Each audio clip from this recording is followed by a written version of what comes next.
You want to hear a story, eh?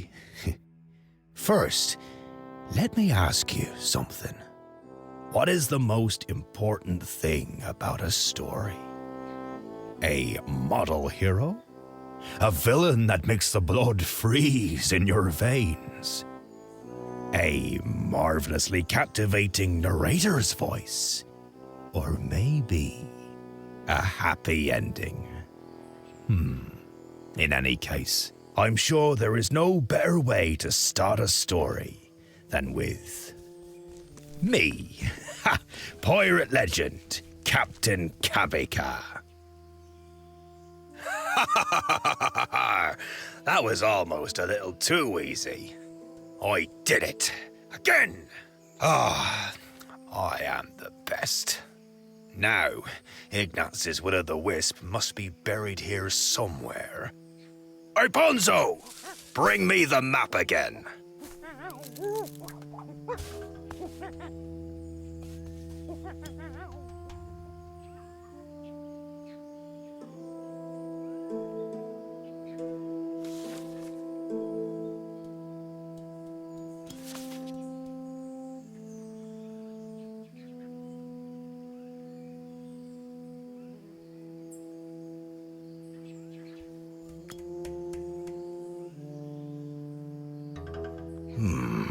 A pile of loosened earth. I think I should definitely dig here.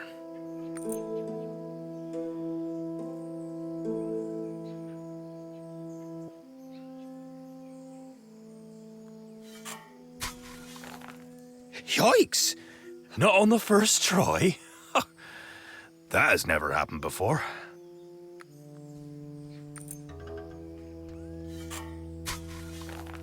Again? Okay, this is getting embarrassing.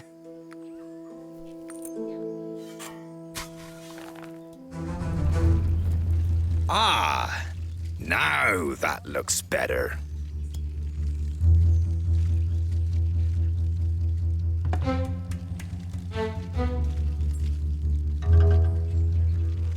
Ha ha! Take that, you crash dieters!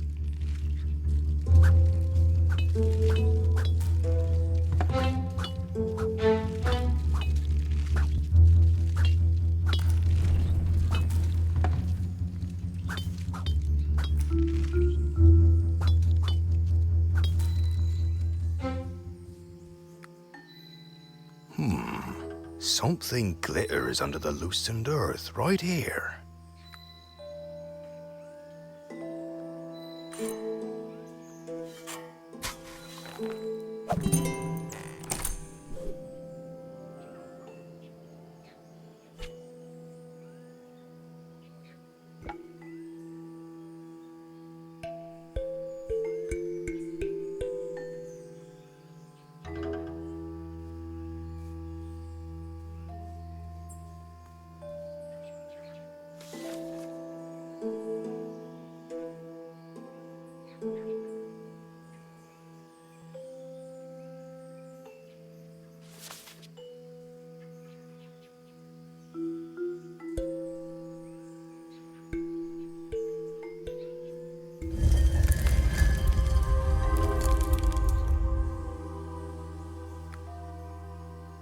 At last, Ignaz's Will-o'-the-Wisp.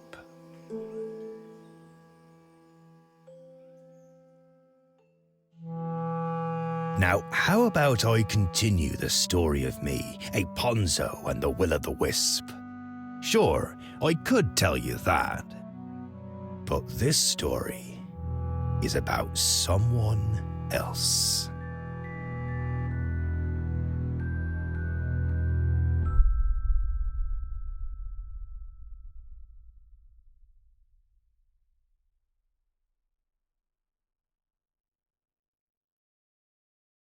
Cleo!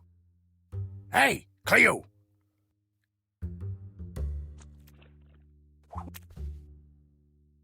Cleo! Have you heard what Butthare Pete fished this morning? What did you just throw at me? Tell her, Pete. I guess it was a shrimp head? What? What? No! You were supposed to tell her what you had in the fishing net this morning. You are throwing a shrimp head at me? I am sitting right next to you. Couldn't you have just tapped me on the shoulder or something? Come on. Cocktail umbrellas. What? Cocktail umbrellas. Crazy, right? There were hundreds of cocktail umbrellas in Pete's fishing net. Hey, Susie. Do I get another bottle? Ugh, my name is Cleo. Why do you keep forgetting my name? It's easy. It's C-L-E... Yeah, whatever. Just get Pete the bottle.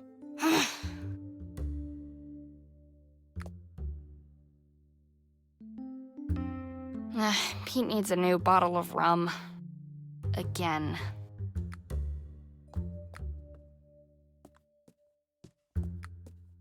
Takeaway Getaway. The Adventures of Pirate Legend Captain Quebeca. Volume 23. It is so incredibly exciting right now. Postcards from the family. Each one more boring than the last. But at least they don't have to listen to boring fish stories all day.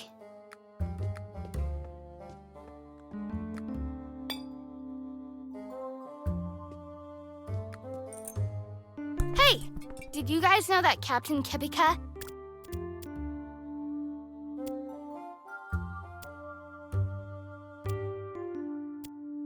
is on a treasure hunt with a monkey? Hey, Pete. What was the name of that bay again where you find all this crazy stuff? Oh, Panama Bay. The best fishing spot ever. I was just about to tell you something. Do I always have to tell you this? Nobody is interested in your made-up stories. We are bartenders. Our guests tell the stories. We serve the rum bottles. We listen. Listen, you must be kidding. I can literally smell what Pete did today. He fished, and he drank rum. Yeah, right. Pete caught the fish for Herbert's fish soup, while you were just leafing through your stupid fantasy pirate book. It's not fantasy. Takeaway Getaway is the book series about the famous Captain Quebeca. Quebeca is a real adventurer, a legend, and not such a loser as Pete? you! Carla, do you have more of this spicy sauce? Cleo! No, soy. I'll bring it, Pete. Cleo, bring Granny Gabble a bottle of rum before you get bored to death. She's out in the dock, knitting. Aye, aye, Captain. Did Granny Gabble get the rum? Oh, I'll be back in a minute. Take away the adventure. It is...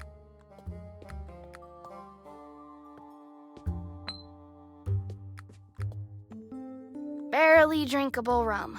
We know rum, we make rum. No whiskey business.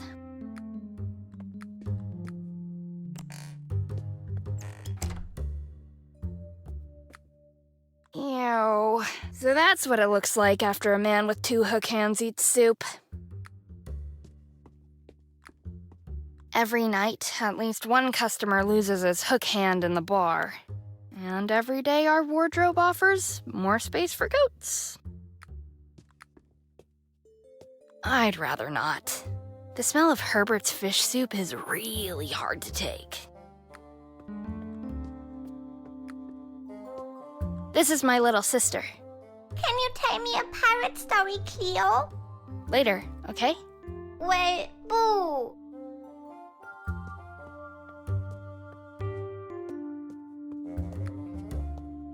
This is Pete's crew. They're playing Kraken Fodder. Unfortunately, I don't know the rules of the game. This is not for children. Exactly. And not for girls. Yeah, and not for... get out of here, man. But Hair Pete's back. Do I really need to say more? Frank! Hey, Frank! Well, drink it up, buddy. Dartboards in poorly lit bars. I bet that was an invention made by the eye patch industry.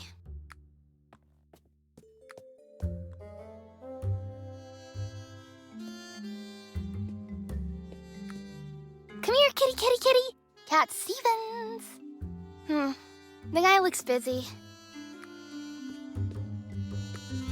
There's something printed on that barrel.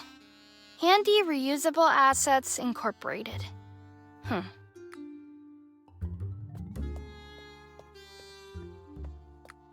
This is Grey Worm. He's currently setting a no-fish caught record. Give it all you got, Grey Worm. I believe in you. Ugh, the boat smells like peat. Or is Pete smelling like the boat? Whatever. Both are smelling fishy for sure.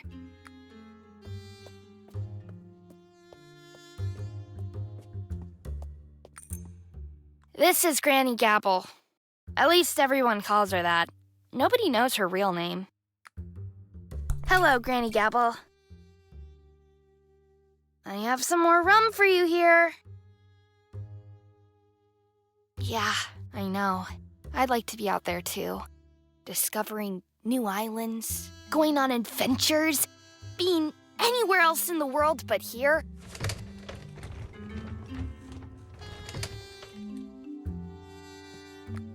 It's always refreshing and so much fun talking to you, Granny Gabble. We had a great laugh, right?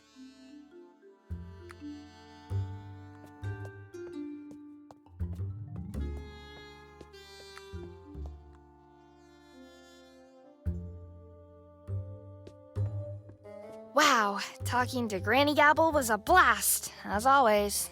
Can I please read my book now? Hey, where is it? Maybe I'll give it back to you when you've helped Hatchet Herbert in the kitchen. In the kitchen? Come on!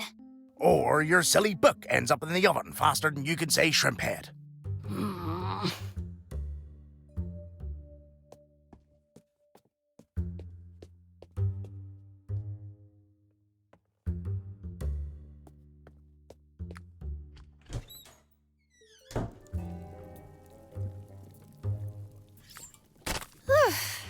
The oven burns extra hot today. As if it wasn't hot enough in a Caribbean kitchen.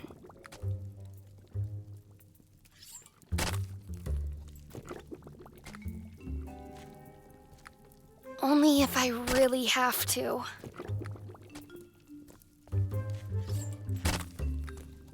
Ugh, no matter where I stand, these fish eyes are staring right at me. Ugh, spooky. Hygiene is written in capital letters around here. It is most likely written wrong, but it is in capital letters. How does the saying go? A knife in the hand is worth two... No, wait. That was another one. Yummy. A green fish soup. Garnished with glibbery fish heads. Enriched with, well, whatever the heck is crawling into the stock pot right now.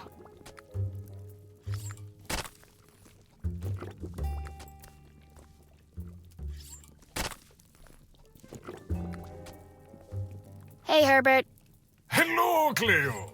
What a nice day, huh? What a day. I'm supposed to help you. Great! That's even more fun. Please, fetch me a fish from the net. Sure. Ew. Why are you in such a good mood? Don't you notice anything about me? Look closely. He wants me to bring him a new fish.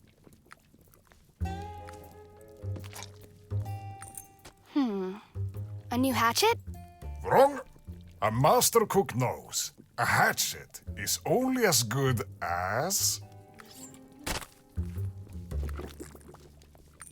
He wants me to bring him a new fish. The cook who chops with it? Wrong again. The board it's shopping on. Ah, I see. A new cutting board.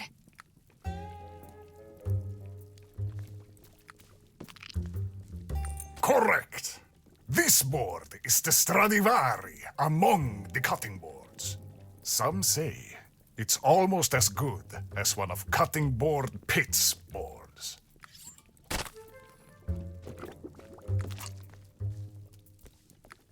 Oof, forget it. I am definitely only taking one fish at a time. Cutting board pit? What? Never heard of Cutting Board Pit? He is a legend in the cutting board business. He only made a handful of cutting boards. Some say these boards are invaluable and unscratchable. Wow, so what happened to Cutting Board Pit? He took a blood oath to never craft a cutting board again. And then he was gone. Nobody has seen him since. What the? There's a dead hand and a book in my fish! Wow, this is a real pirate's logbook, Herbert! Holy cow! That is not going into my soup. I will inform your dad about this.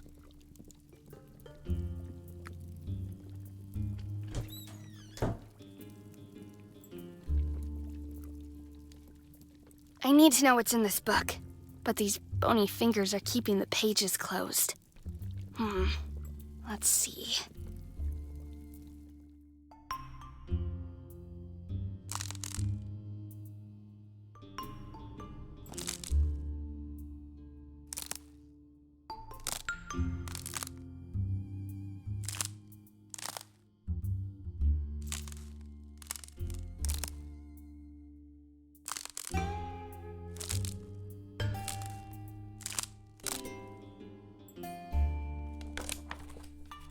Logbook of the fearless adventurer Captain Avery Alwick. I fought 3 days and nights against the monster until I could finally kill it. By today I will leave the haven. Ha! The ship may sink to the bottom of the sea under the weight of all that gold. The wind blows right for me to sail to my final destination for now. Because there's still one treasure for me to search for. The biggest one of them all. The treasure of eternal memory. Whoa, a real pirate.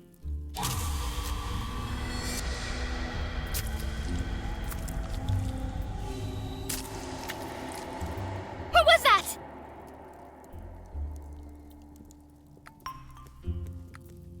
Darn, Herbert is going to chop my head off. Oh man, there is soup everywhere. Oh no, the delicious soup. How does... No. What the... That looks like a word. Or a name? Leli. My fish soup! My cutting board! What's happened here? I mean, there was... Why the cutting board? Cleo? No, that wasn't me. It was a ghost. A ghost? Enough! Stop telling those lies. But I'm not lying.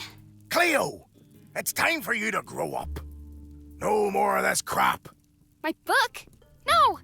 No! Tomorrow morning, you will go fishing with Pete. What? But I can't even swim. I thought you wanted to go on an adventure. And I seriously don't want to see you around here. No back talk.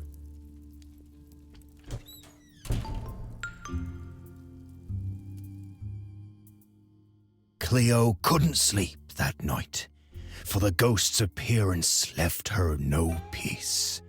What was all of this supposed to mean? The ghost, the blood splatter, Yako Malele. Cleo opened the mysterious logbook she had found and started to write.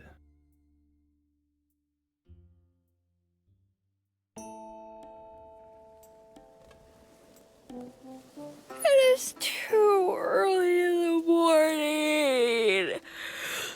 Hi, and that's good. Why? A huge shoal of fish swims directly into Panamu Bay every night. I don't know where they all come from, but an old fisherman saying goes, if you fish early in the bay, you will have a very good time. You mean good day. Ah, don't make a fool of yourself. Have a look around and explore the boat. And don't worry, I'll let you know when we approach Panamu Bay.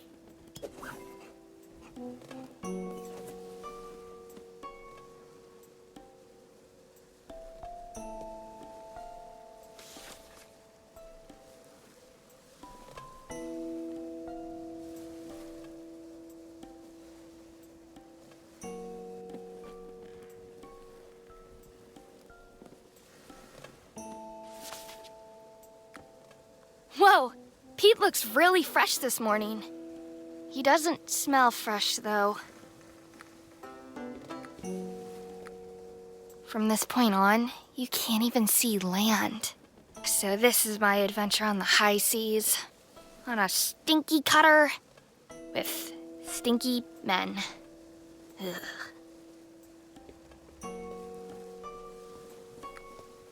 What a nice view. This is the perfect spot on deck to throw up if the breathtaking fish smell won't stop. A hammer, a bottle of rum, pliers, another bottle of rum, and a tube of wood glue. Oh, wait. It's a bottle of rum, too.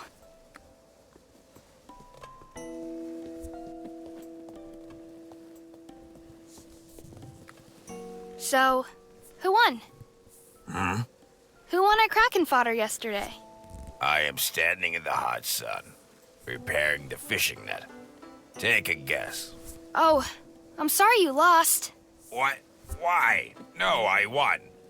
Then why do you have to repair the net? Because I can. To tie a knot is the most honorable task on board. No, it's not. Correct. It's two knot. But anybody could do that. Well, anybody who grew out of their Velcro sandals, right? It may look simple, but it's science. It's an art. It's a religion. I know the 605 sailor knots from the 55 knot grandmasters. They're called the Knot Fathers.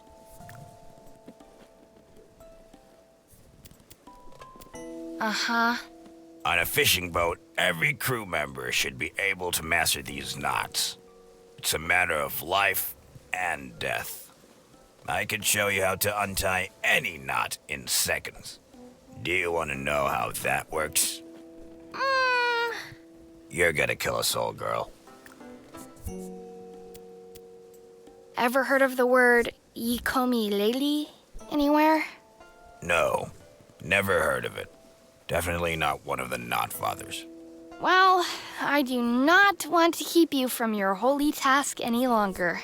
Good night, or whatever.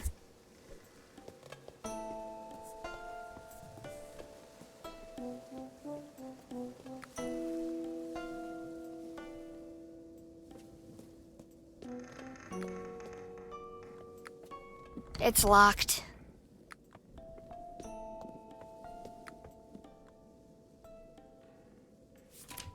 Wait a minute. There's a small piece of paper behind that poster.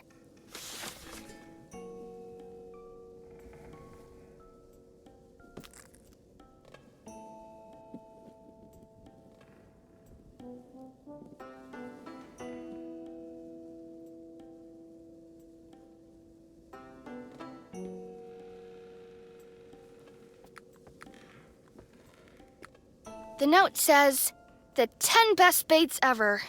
Number 8 made me cry."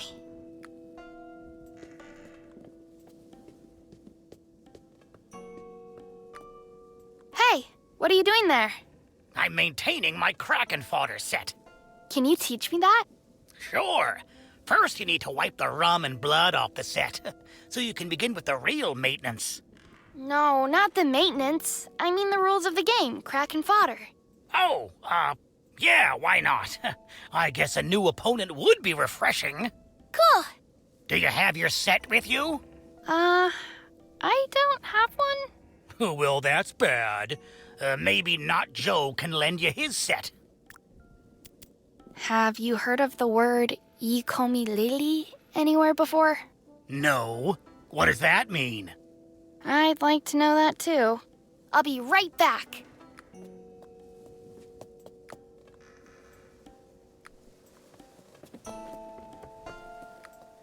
Whoa! Hey, Captain Velcro Sandals. It's me again. Shh. I need to finish this knot before I lose the thread. Through the bunny hole, round the back of the tree. Whoop-de-whoop. And done. What do you want? Can I borrow your Kraken Fodder set? No. Kraken Fodder is a game for seamen. You're not a man, and you don't belong here on the high seas. An old fisherman saying goes, a good knot on the boat will keep you above water. You mean afloat? And, yeah, I can tie knots. Heh, you don't even know the 55 knot fathers. Sure I do. Well, really? Prove it. No problem. Who invented this knot? It almost looks like a rising pickle with an eye patch.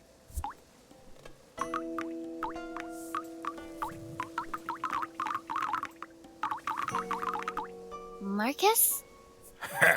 I knew it. You know nothing about knots. Get lost, girl.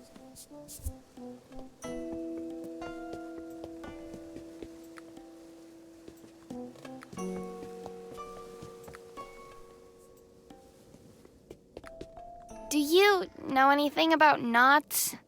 Oh, please stop talking about knots.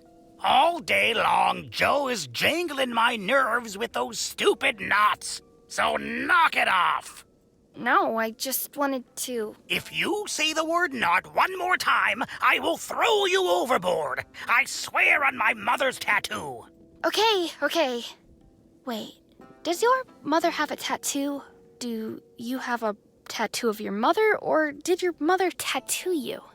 An old fisherman's saying goes, if you remember your mother in ink, your boat will never go down.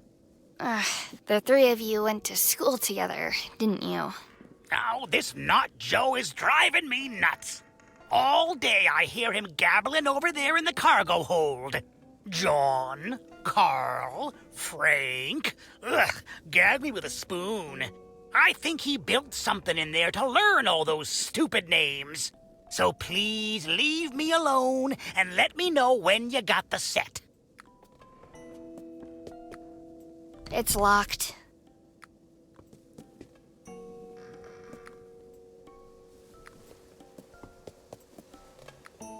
Can I have the keys for the cargo hold?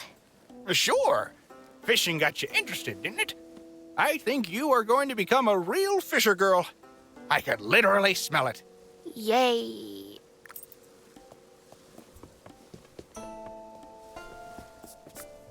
Oh, did you say knots? Well, let me try again, buddy. Ha! You don't stand a chance, but okay. A new knot it is. Let's see. How about this one? Who invented this knot? It almost looks like a giant mushroom wearing a pirate hat. Let me think about that for a moment. Ha! Take your time.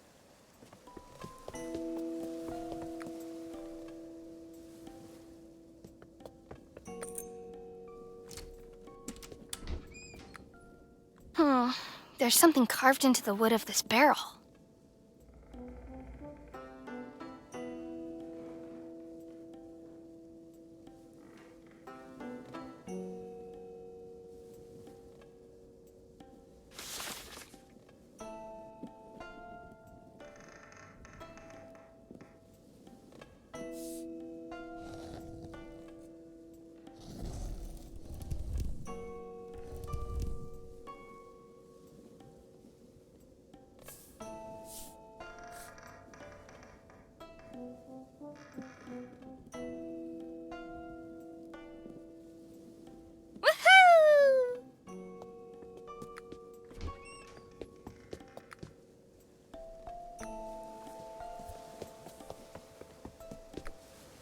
A knot that almost looks like a giant mushroom wearing a pirate hat, right?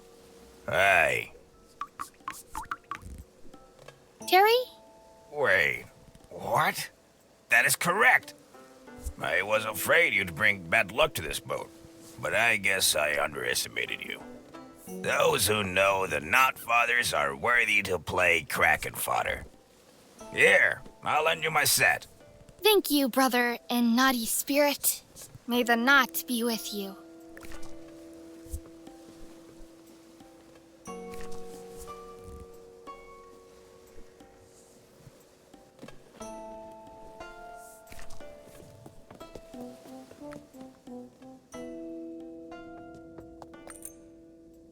I got the set!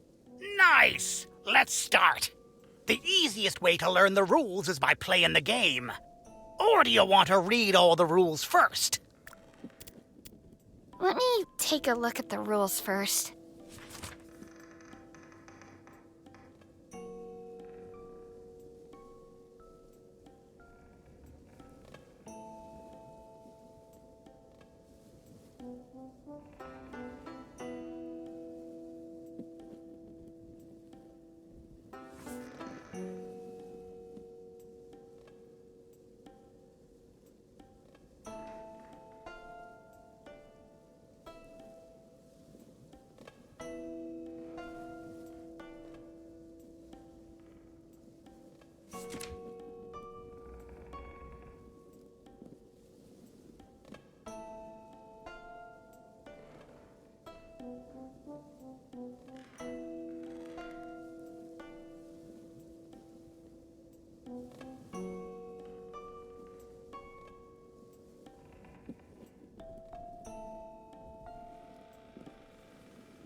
I won!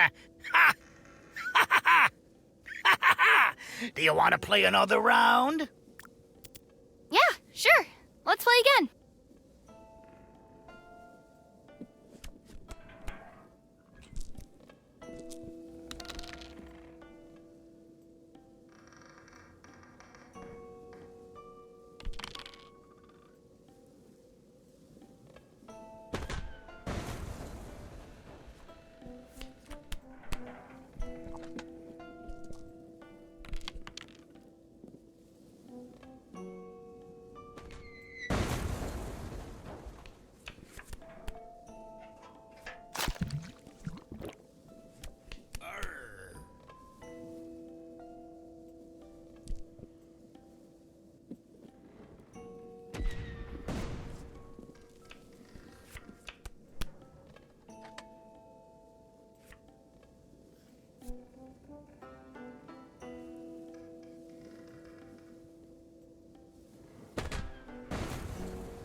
I won again! Ha!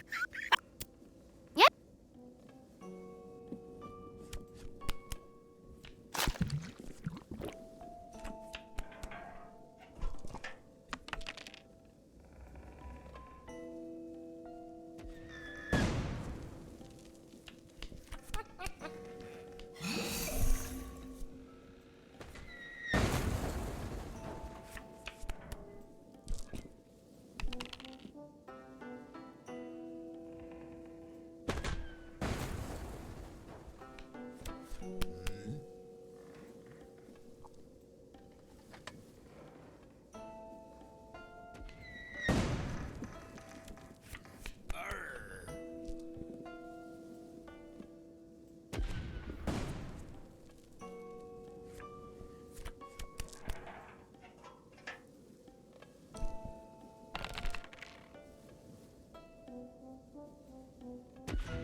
crap, you won! Of course, I lost on purpose.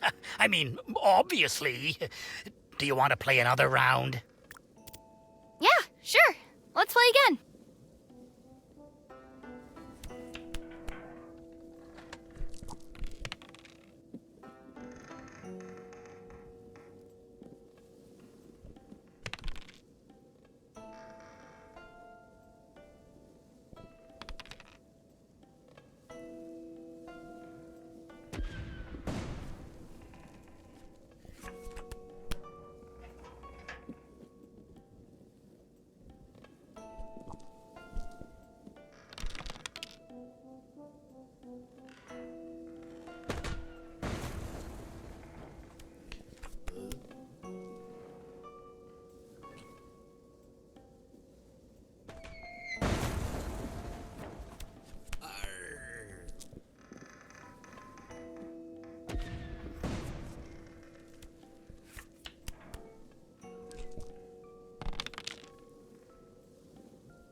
Oh, crap, you won! Of course, I lost on purpose. I mean, obviously. Do you want to play another round?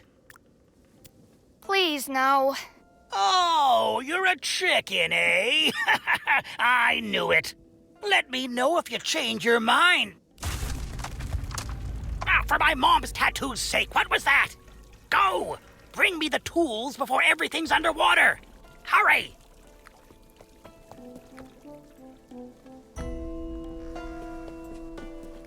Did we hit an iceberg? Did we? Did we? Whatever that was, it was huge. What's going on below deck? There's a lot of water pouring in. I should probably bring Eric the tools. But what are you waiting for?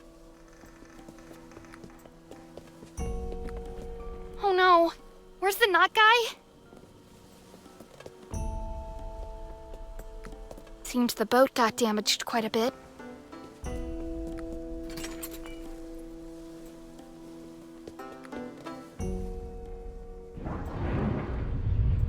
Oh no!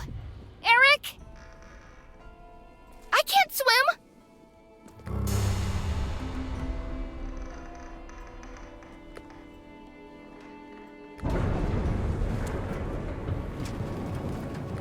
Pete! Pete! What is happening?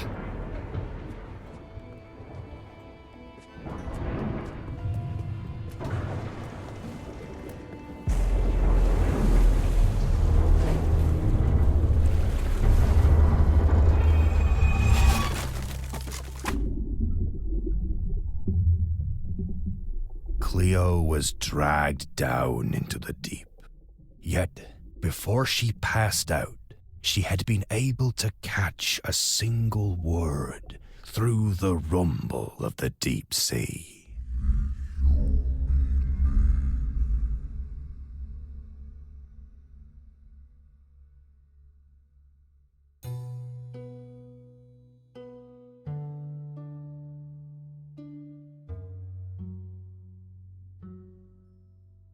Ouch.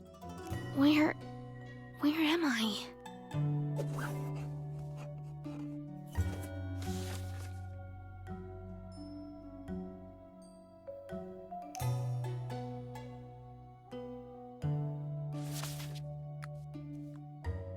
This is debris from Pete's boat. This is...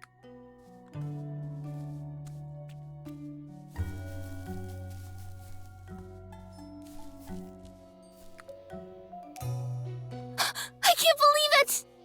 Oh, great. A fan. You're a real... Siren. Is that clear? Not a nymph and not a mermaid. Or whatever cheesy words you humans use to describe us. Remove them from your vocabulary. Understood? There really isn't anything we hate more than that. Wow. Except when people dress up in cheap fins and take selfies in their bathtub. I mean, come on. An absolute no-go. That's what I've always dreamed of as a child. Don't. Those photos will stay on the internet forever. No, not the bathtub thing. I've always dreamed of being a real pirate on a treasure hunt and meeting a real siren. You? A pirate? Yeah, with like a parrot on the shoulder and everything, you know? What do you want? Oh, I just want to go home. Good. Ciao. Could you help me? No way. I'm like kinda busy right now. What are you doing there? I'm weaving a wreath of folo flowers. For who? For me. Stupid question. That's a nice looking wreath. I don't know. It's still pretty average. Don't you think? No, not really. Who asked you? The more folo flowers, the better. And these are clearly not enough. Have you ever heard of the word ukulele anywhere? Wait, how do you know that name? It's a name? Where did you hear it? To be honest, a ghost wrote it on a wall in fish blood in my father's bar. A ghost? Nobody believed me at home either. And that's why I had to get on that stinky fishing boat as a punishment. What happened then? And then the boat was attacked by something enormous. The Kraken? No way. Yeah, a kraken.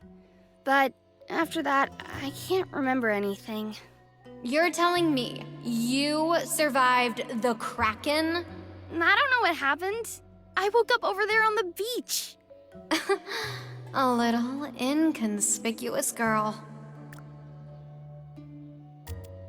And what do you know about the Kraken? You don't know? What? Rumor has it that if the Kraken spares someone, it means something. What do you mean? To me, that means either your story is a lie, or you are destined for something special. I will keep my personal opinion about that to myself. So, who is Ukulele? Madame Yigomilele. She is the omniscient one, the all-seeing one, the infallible one. A fortune teller? Something like that, yes. She probably already knew you were coming. So, is she here? You mean on this island? Oh yeah, always. Can you tell me where to find this Madame Ukulele? I don't know. Please? Stop begging. That's pathetic. A suggestion. You bring me 20 folo flowers, and I'll show you the way. Collect 20 flowers.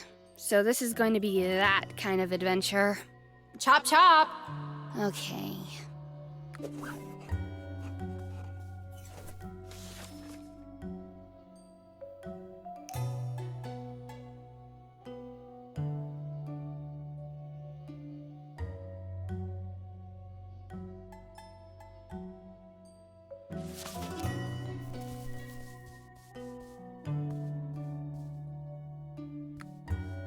Some strange signs have been carved on the stone.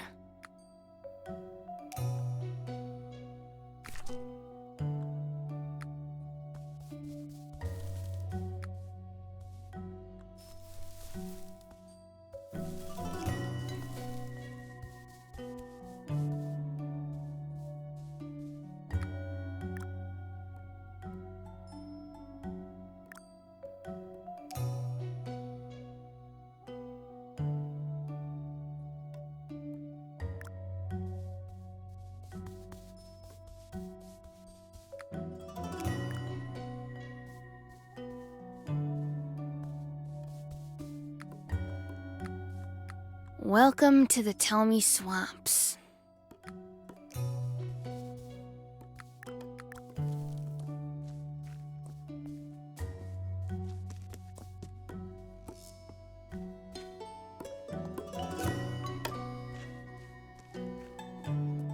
Hello. Ah! You scared the crap out of me. Whew. Great. There goes my last jawbreaker. Who are you? I'm Cleo. And who are you? I am Multi-Theus. Sailing cocktail mixer. You make cocktails? I mix cocktails. I try cocktails. I make cocktails better. I know cocktail recipes from all over the world. And you consciously sell cocktails to people behind the wheel of a boat. Yep. Have you ever heard of Madame Yikomi lately? If this isn't the cocktail recipe, then I don't know nothing about it. What's that strange green vending machine over there? Oh, that? A real gem, isn't it? This is the CocktHAL 8000, market-leading cocktail mixing machine. A cocktail consists of 3 basic components: base, modifier, and flavor. Just put the 3 components into chambers, and CocktHAL 8000 does the rest. Cool. Can I try it? Sure, why not? But it's broken at the moment. Start lever broke off. This boat looks like it's been through quite a bit. That's why I'm repairing it. What happened? Same thing that has been happening for years. The boat breaks apart. I can tell you, the current on this island is a curse. Keeps pushing my boat back against that rocky cliff. Don't ask me how many times I've had to put the old thing back together. How many times? Well, you are standing on board of the venerable Attempt 38. Oh. Mm-hmm. And you call your boat Attempt 38? Believe me, at some point you give up making sonorous names. How did you end up here? When I was a young man, I had the dream of starting my own business as a sailing cocktail mixer. My motto was, there's no problem a cocktail can't solve. If something doesn't work out, give it a shot. For years, I have collected cocktail recipes all over the world. I have invested all my savings in the best ingredients and in this boat. Darn it, my business plan even had a salt rim. What could have gone wrong, right? But? Well, of course, if you have a new recipe, you have to at least try the cocktail, right? I got this recipe from a self-help group called the Anonymous Anesthetist, and the drink was called Near Death on the Beach. Doesn't sound too bad, does it? I was thinking the same thing, so I tried it. After that, everything went blurry. I heard whispering voices, and I remember countless little blue lights. And I'm pretty sure I puked onto the desk of a pale, boring man with a semi-bald head and horn-rimmed glasses. When I woke up again, my boat was stranded on this island. I've been here ever since, trying to sail away. What would you say the chances are that, Attempt 38 will make it? To be honest, without a decent sail, rather poor. What about the sail? It's totally busted. Has holes everywhere and is way too thin. This old thing can't be patched up again. If I could get you a new sail, would you take me home then? A new sail? You are an optimist. Where do you want to get it from? Well, If you manage to find a decent sail and we get away from this island, then you can consider me your personal chauffeur for the next 24 hours. all right. I'll see what I can do. See you later. Okie dokie.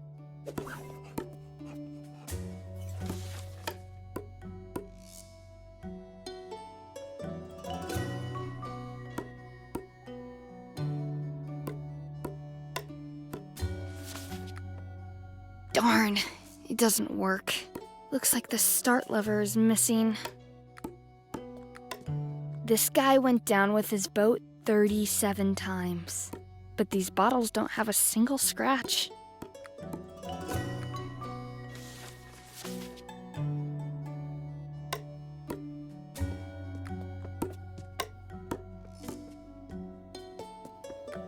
Hey, it's me. What's up? never mind. Okie dokie.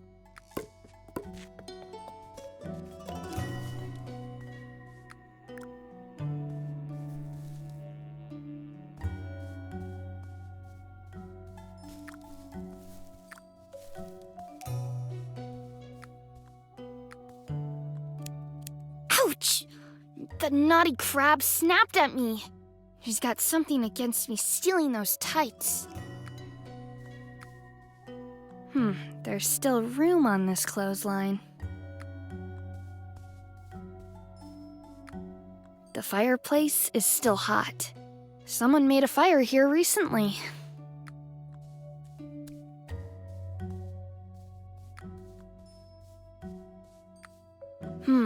The drawer is locked. The lock doesn't look very secure, though.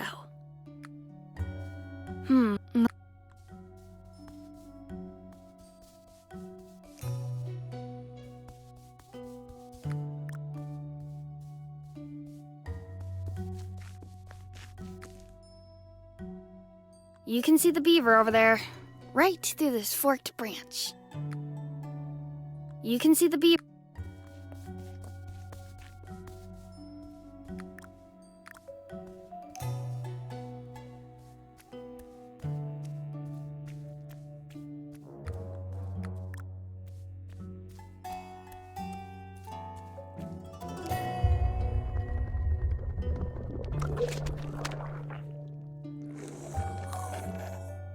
Oh, hi. Are you here for the party? Party? Well, the party for worthy swamp monsters. Do I look like a worthy swamp monster to you? No, of course not. You obviously lack a mustache. A mustache? Really? I am not a swamp monster! Oh, please excuse me, my mistake. I'm just so excited. This could be my first swamp monster party. I really believe this is the year it happens. What will happen? I could already feel the tingling on my upper lip. You know, I'm really late. All my friends have had one for years. One what? A mustache. Why do you need a mustache so badly? Are you kidding?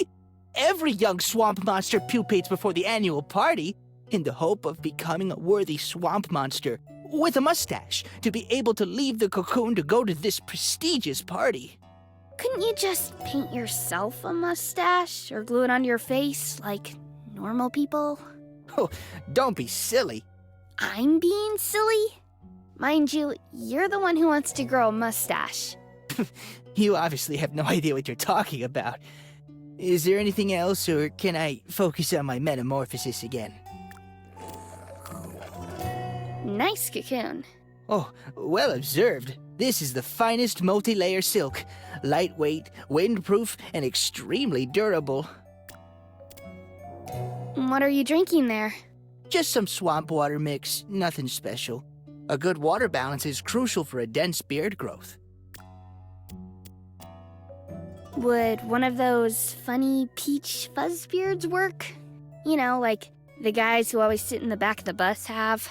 No, won't work. It has to be a proper lip warmer, right? That's the way it is. A stupendous soup strainer? Yep. A real face furniture. That's enough. But yes, exactly. Got it.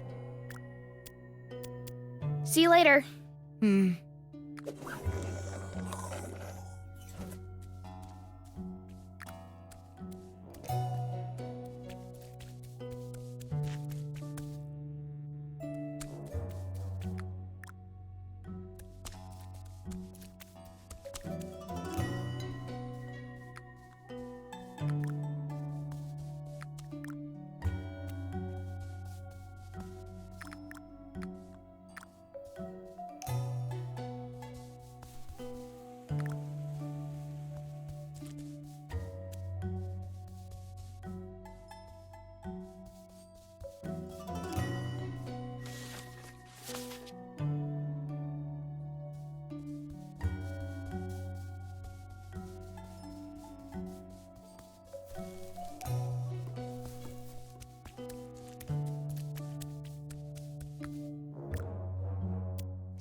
Ouch! Ah! Something stabbed me in the foot! Watch it, clumsy! What? Who is speaking? Down here! You stepped on one of our lances, you fool! Who the heck are you? Shrimpus Maximus, commander of the 12,008 Legion. We have infiltrated almost every body of water in the world. We are the Shrimpire! Are you an army or something? An army? No! Better! A parcel service provider! A parcel service provider? Under water? The Shrimpire consists of billions of shrimp. I'm talking billions of very well-trained underwater delivery forces here! The Shrimpire delivers everything in the shortest time possible to every place close to the water, excluding locations in the nautical fog. And what did I just step on? On a lance! Our entire arsenal of weapons is lined up down here! Arsenal of weapons? Didn't you just say you were parcel service? And? Does a parcel service have to be defenseless? Let me tell you, delivering packages and pacifism do not go well together! The enemy has cut me and my men off!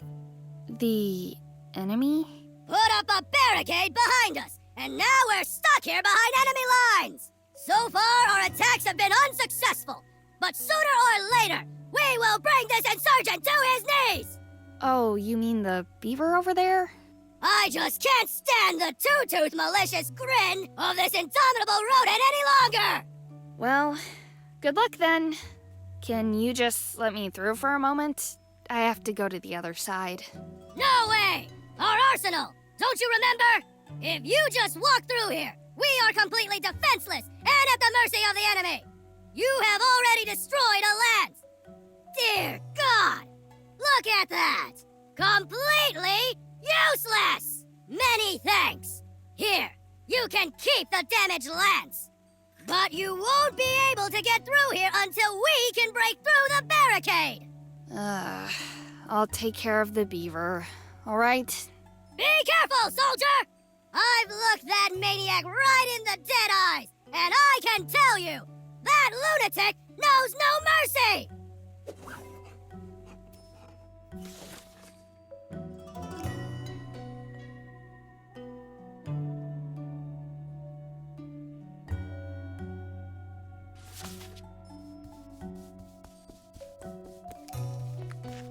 You can see the beaver over there, right through this forked branch.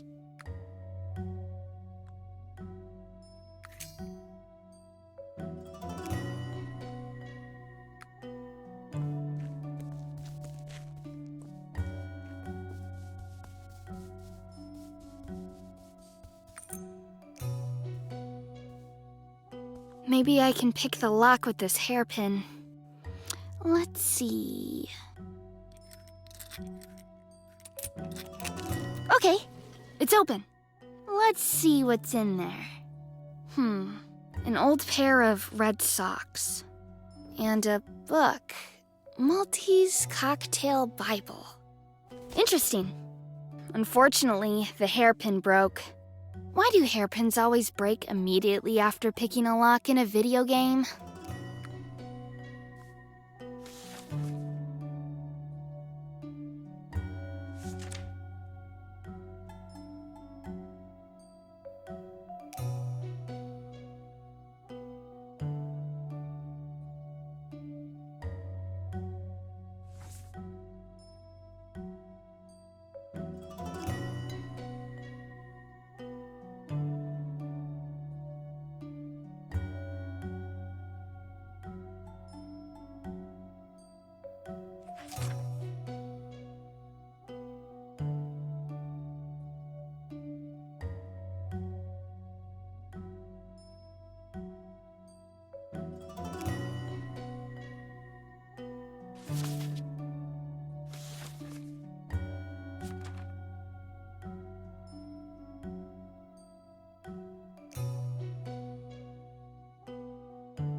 Darn. Looks.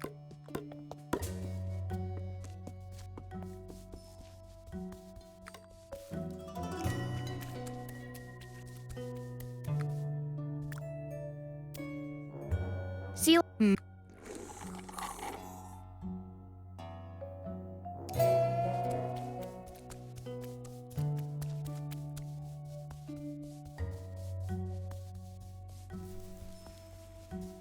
Hey! The resistance hasn't been broken yet! You can't go through here! Yeah, okay.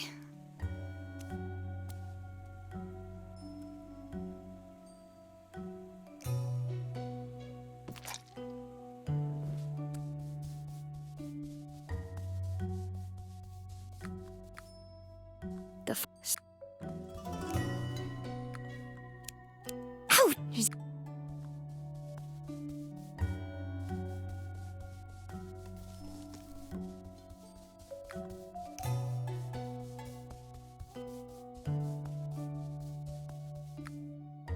Some.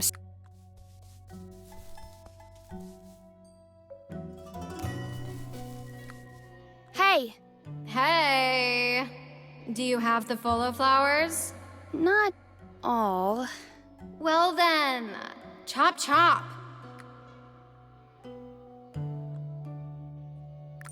Hey! Do you Not. well?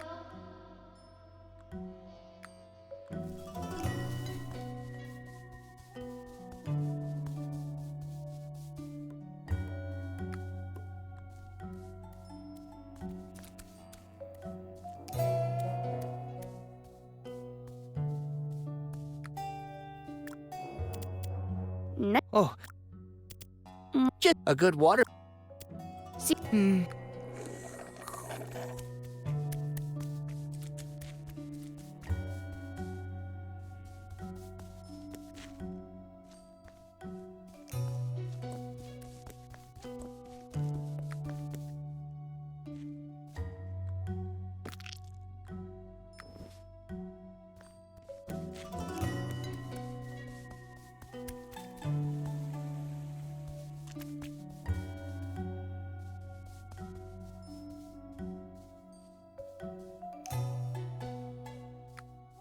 There's nothing left in it.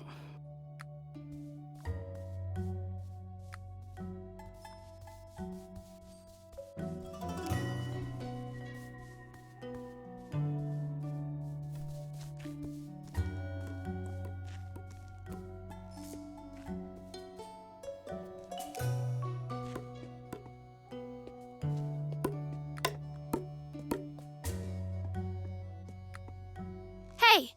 It's me again. What the? What was it? Well, as I said, otherwise, What do we... with that, we could. Never mind. Okie doke.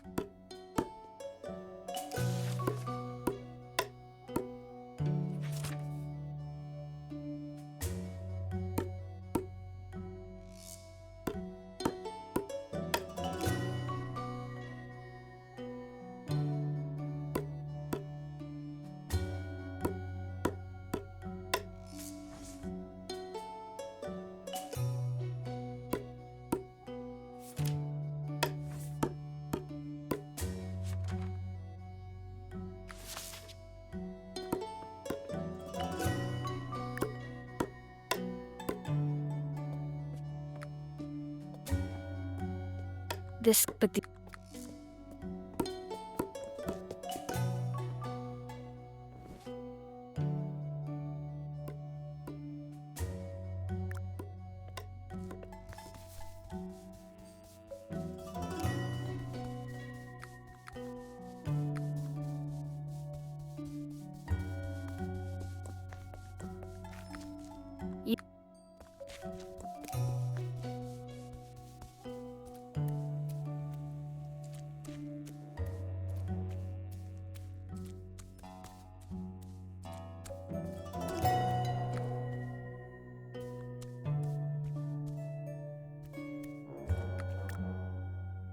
See...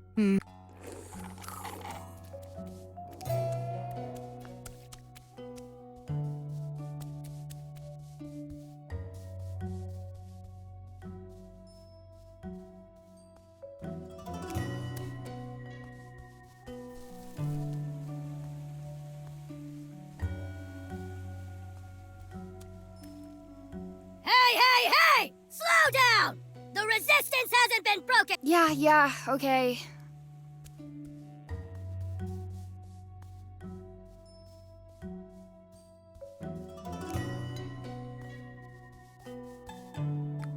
The fire...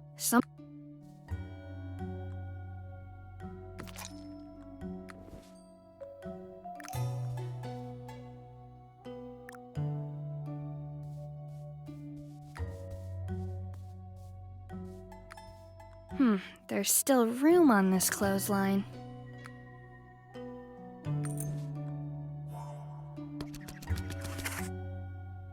The crab seems to be distracted for now.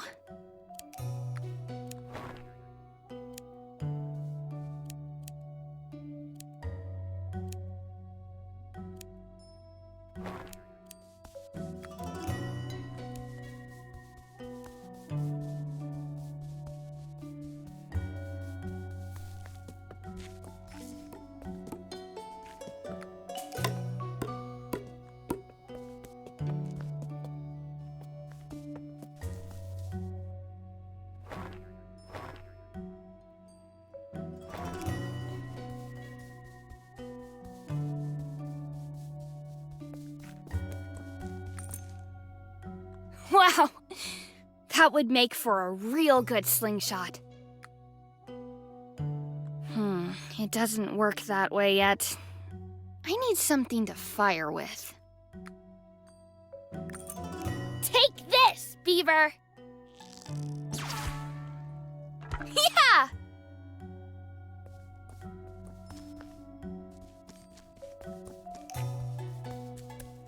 Good shot! That was impressive! Felt better than it should have, I think. We'll take care of the rest! My men are already tearing down the barricade! Here, you can go through. Thanks. Wait! You prove that you are a true ally of the Shrimpire! Here, take this as a token of our eternal gratitude! A soggy stamp. If you ever need to mail something, throw the package into the water with a stamp and address. Valid for 2 packages. Well-tied, immediate delivery guarantee. One of my men will then take care of it. Shrimpire! Move, move, move!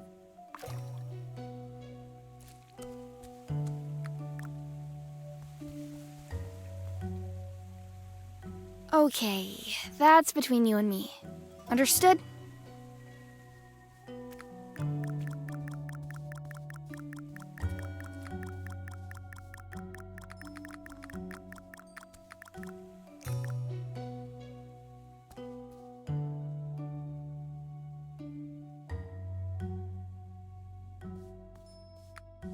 Wow, neatly stacked. Hey, what's that? Looks like a wooden leg.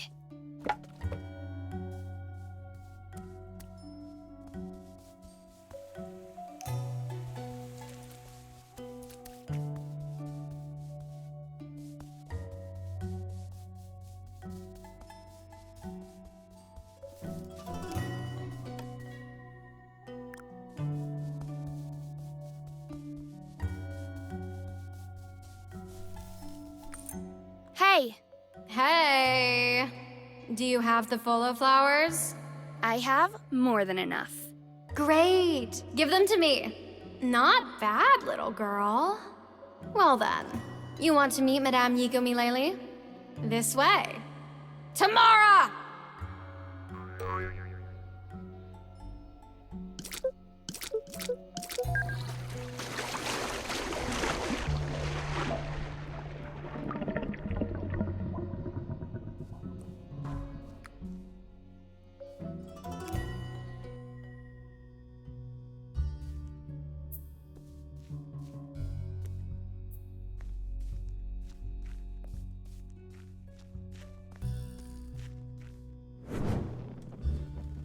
Prophecy is true. You're the one.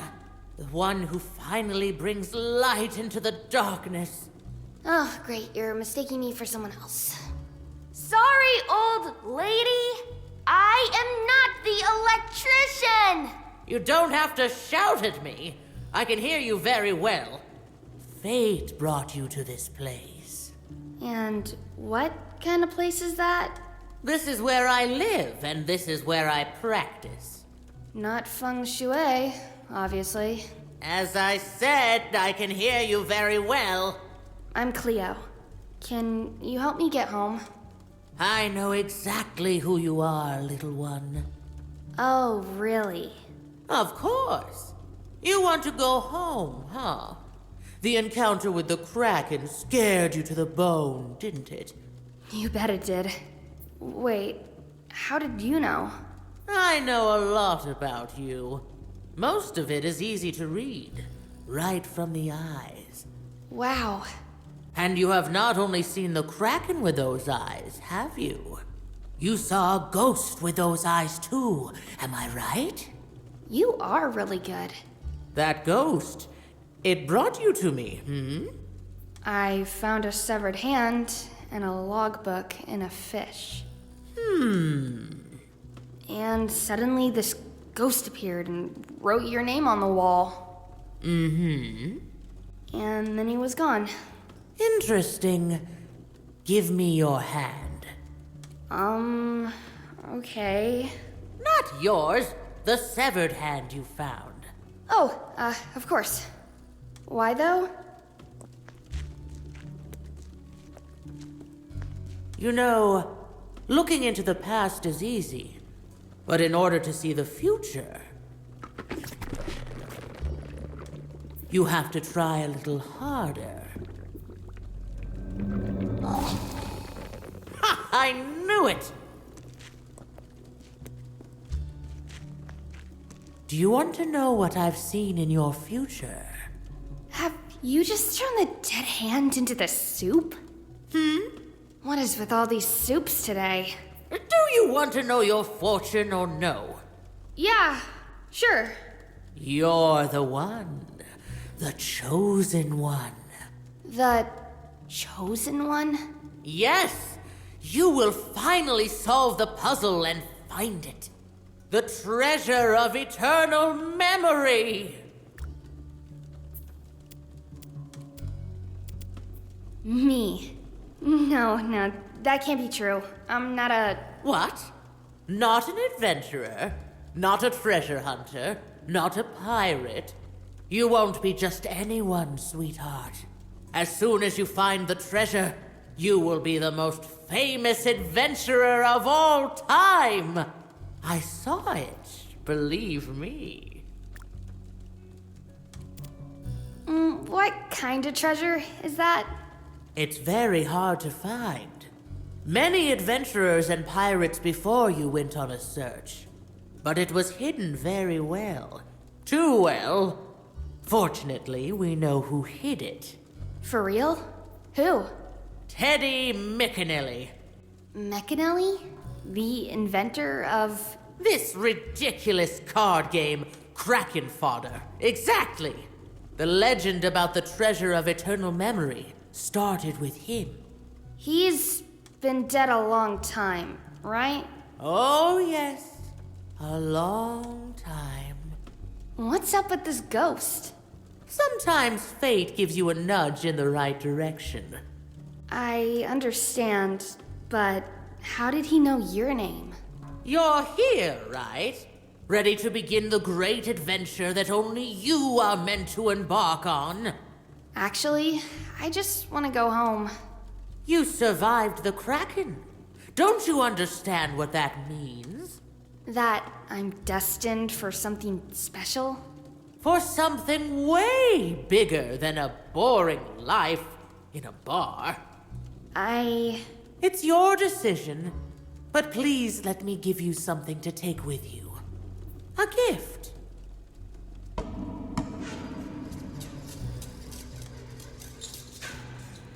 What is it? Well, take a look at it.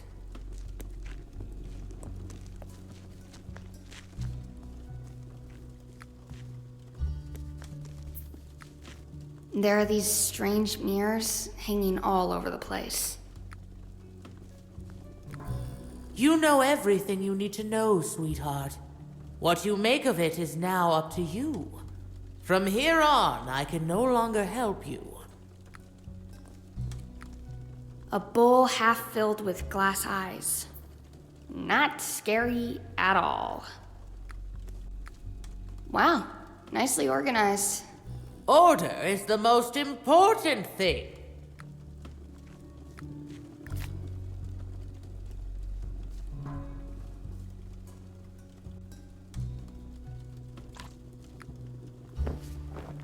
What? A parrot? A famous pirate. With a parrot on the shoulder. And everything, right?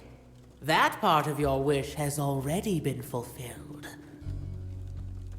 The eyes, my dear. I can read a lot in them. Now it's up to you whether you fulfill the rest of your wish. As I said, it's your decision.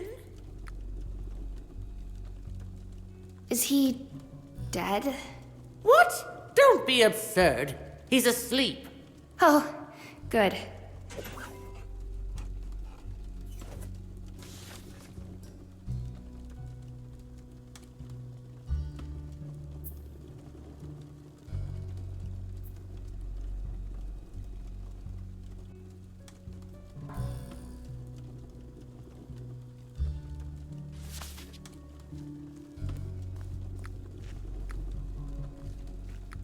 You know what you from.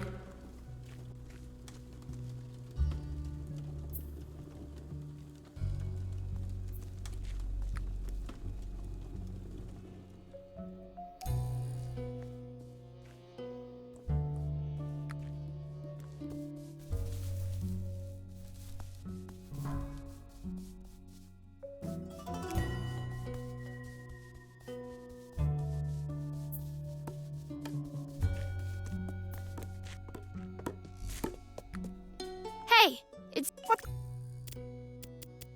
Never mind. Okay.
Would you like a drink to get through the day? This guy, but... Hey! It's me again. What's up? I fixed the cocktail machine. What do you say now? Great. Now let me get back to work. Never mind. Okie dokie. Nice to see you. How about a drink?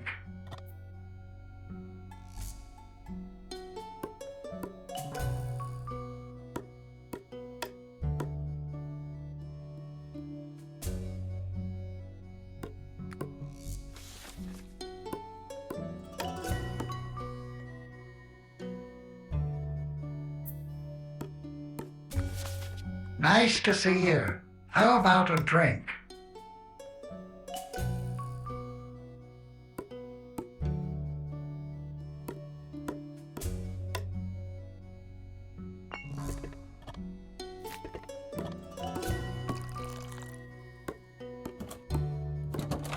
Michael Herr Jordan, Fantastic choice.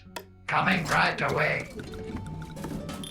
Wow, it actually worked. The coconut milk is empty now. I'll take the coconut shell with me.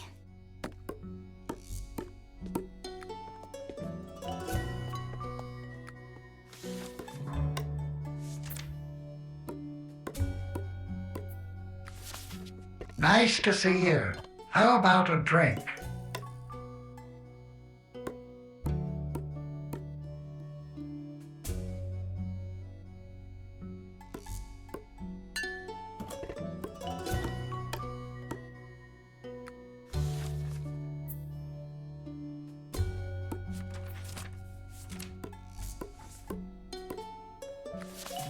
Nice to see you.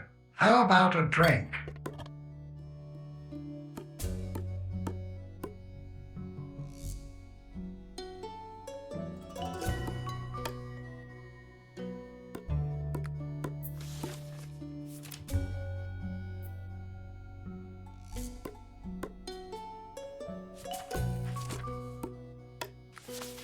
Tough day, huh? Fancy a drink?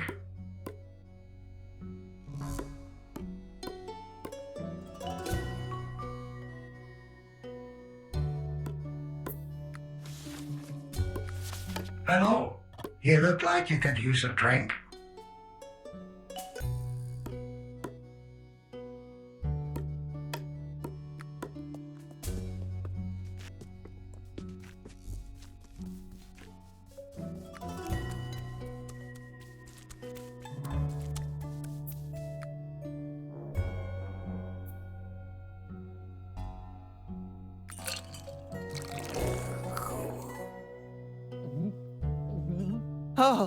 Oh boy! I think the time has come!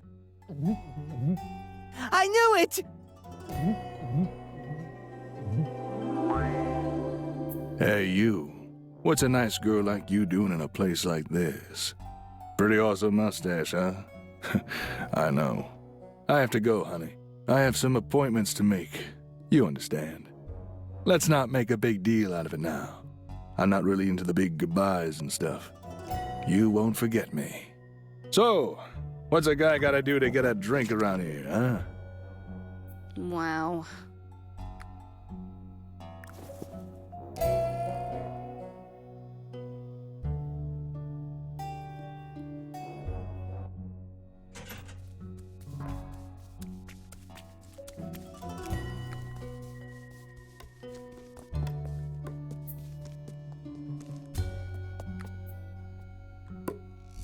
Hey, it's me again. What the? Do you think this could be used as a sail? What's this?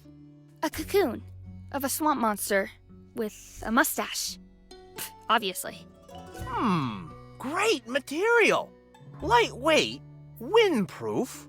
That could actually work. Yes? Looks good. Let me pack my things, and then we start with attempt 38. Cleo put the parrot cage on board and helped Multi to load the Attempt 38. With a jerk, Multi hoisted the new sail, and indeed, they managed to escape from Mirror Clay in the old boat. But before Cleo could say anything, a strange and croaking voice commanded, To Macanelli Palms! Ah!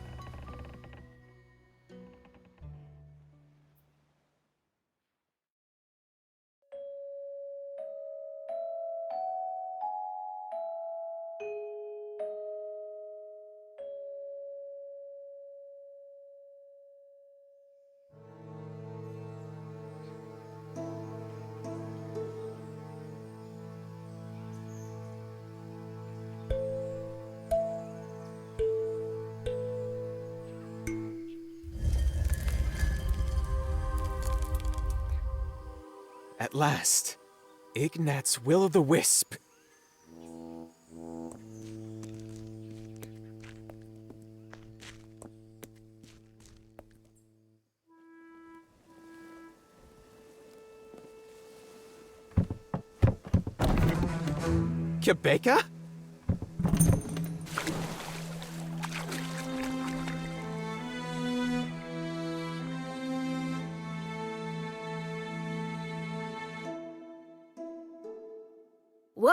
Whoa, whoa, whoa, whoa, whoa. Wait a minute. What? Don't you believe me? Captain Quebeca is supposed to be a scammer? A sneaky, useless liar and scammer, yes. And by the way, much smaller than you would think. And all these great adventures didn't take place at all? Of course they did! But they were my adventures. The adventures of Captain Avery Alwick. I still can't quite keep up. You were that ghost in my father's bar? And that was your hand in the fish? Aye. But you're a parrot. I'm in this parrot's body. Don't you understand? I was dead. That old woman brought you back to life? Does that surprise you? With all the mold down there, I'm more surprised that not all of the furniture could speak to you. But why? Well, because I can help you find it. Find it? The treasure? Of eternal memory, aye! Nobody has ever been as close as I have been. And you think we could actually find this treasure? Find is not even the right word here, Cleo. I know where the treasure is. We just have to get there. What do you mean? The treasure is on Pambo Island, hidden in the nautical fog. In the nautical fog? Aye. We just need a will-o'-the-wisp to navigate through it. Without a will-o'-the-wisp, we won't find Pambo Island. So we have to go to Micanelli Palms first. To get us a will-o'-the-wisp, I see. So, what now, little girl? Where are we going? Home or to Micanelli Palms?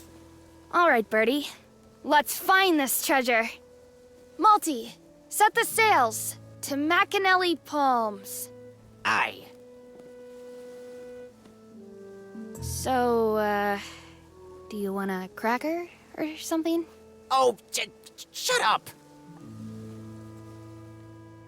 And so the Attempt 38 sailed with Cleo, a talking parrot, Multi the cocktail mixer, and his market-leading cocktail mix machine towards Micanelli Palms.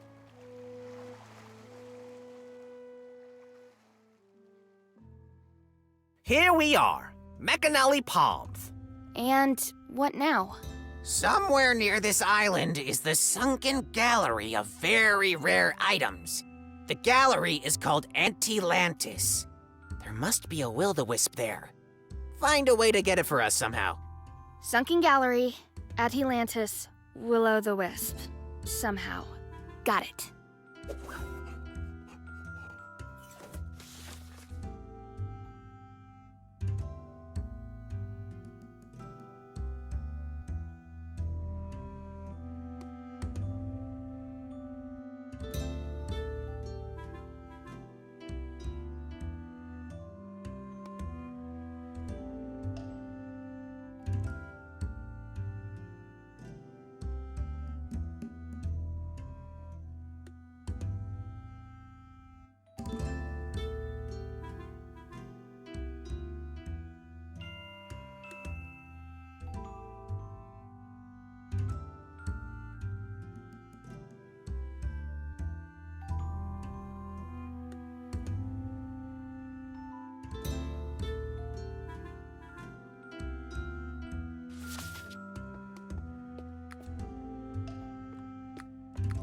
This guy went, but just to make sure we're on the same page, what was the plan again? We find the treasure of eternal memory and become the most famous adventurers of all time. And how exactly do we get this treasure again? The treasure is on Pambo Island, hidden in the nautical fog. But to navigate through this fog, we need a will-o'-the-wisp. That's why we're here. Correct. You've paid attention. Great.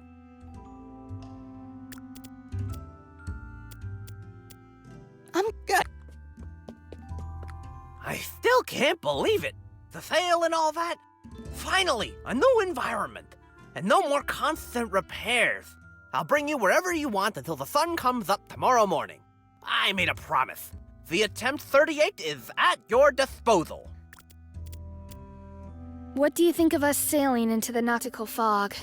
This is surely about to be quite an adventure. don't you worry that, well, this could be the beginning of an attempt 39? Worry? Don't be mistaken.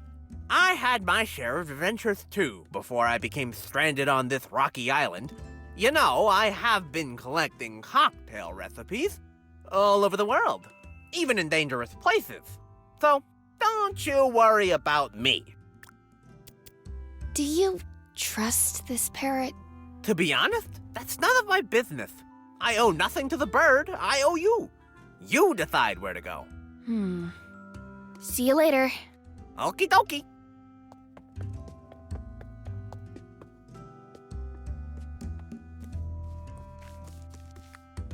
The sign reads, View of Panamu Bay. Hey, isn't that the bay Butthair Pete was talking about? Welcome to Micanilly Palms! My name is Ingo, but who cares about my name, right? Everything here revolves around you! What can I do for you? What makes you happy? Spill it! Wow, you're in a good mood. That's not important. What would improve your mood, huh? Let me guess. You want to get away from the hustle and bustle, yes? You're here to fish, right? Good choice. Not really. No fishing rod? No problem. As a thank you, visitors to Micanilly Palms receive an original Micanilly Palms fishing rod with 3 different colored fishing lines. Here you go. Actually, I wanted... Is that a smile I see? Getting into the Micanilly Palms vibes, aren't you? How could I resist? Here, you get a pack of standard fishing bait for free. But, psst, the others don't have to know about that, right? Yes? I'm looking for... The perfect place to fish successfully and undisturbed? There are countless suitable spots around here, one better than the other. It must have been right in front of your nose, dear. You just haven't noticed it yet. Here, take this map. It will help you find your way around the area. Enjoy yourself. And when you've done enough fishing, I recommend that you check out the great attractions around Micanilly Palms. The glowing mushroom islands, the sunken gallery, Panamu Bay, and you're in luck. At this very moment, there is an exhibition about the famous Teddy Micanilly at the Micanilly Hotel. You must see that. One moment. Right. One moment, Ingo. Where's this exhibition? I have to go there immediately. Okay. I'll write down the address right away. Just a second. Here. But... Wow! You can talk a lot, girl. I like that. But now it's time to relax. Hear me? Today is all about you. If you still need anything, you can find me here. Enjoy the wonderful evening and good luck fishing, yeah? Forget it. I will never speak to that guy ever again.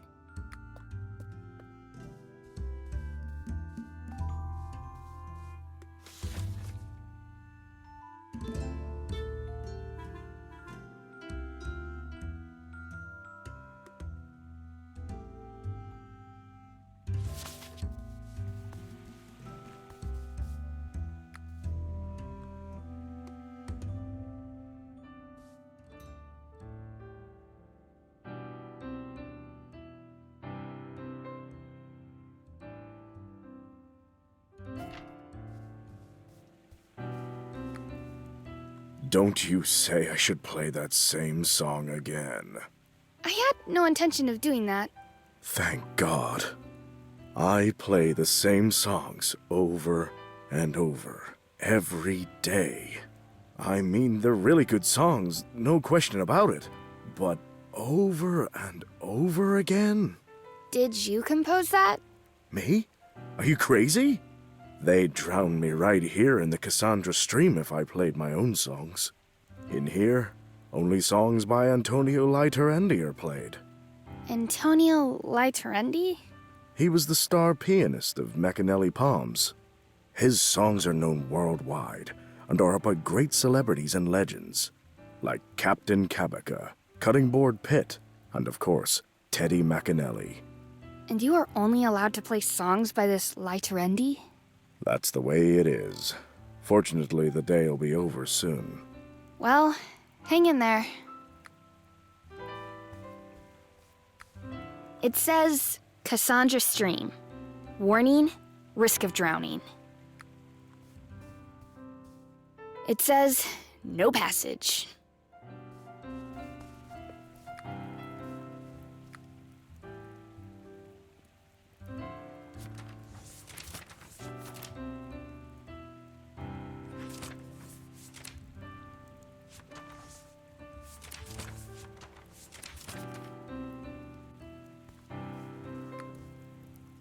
Welcome to the McInally Hotel. Would you like to check in? Yeah, why not? Ha! We are completely booked. Then why did you ask anyway? What kind of hotel is this? This hotel was built in honor of Teddy McInally, the inventor of the most popular card dice game of all time, Kraken Fodder. Ah, yes. I've heard about him. The guy must have been pretty rich. Teddy McInally had great financial success inventing the game, that's correct. After his death, his descendants built this hotel, right next to his crypt, to pay respect to him. And to make even more money after his death. And to pay respect to him. Sure. I've heard about an exhibition somewhere around here. That's right! In the room directly behind me there is an exclusive exhibition, all about the life and death of Mr. Teddy McInally. Can I see the exhibition? Ha! It's reserved for hotel guests only! Have you ever heard of the Treasure of Eternal Memory? Oh, that again. I know Teddy McInally's life story inside out, and not a tiny bit had something to do with such a treasure. I don't even believe that this silly treasure even exists. But every few years, some crazy treasure hunter comes around and asks about it. You're looking for a myth, girl. Absolute waste of time. The pianist is really good. Oh, absolutely! Sam is the best! The best replacement since the great Antonio Lightarendi passed away. He was a master pianist. He wrote all the famous songs about Teddy McInally and some great adventurers. Really a shame he's dead. He was buried in the cemetery behind the hotel, if you want to see it. His tombstone alone is worth the trip to McInally Palms. So, why am I... The exhibition is... and we... I'm out of here. Please visit us again!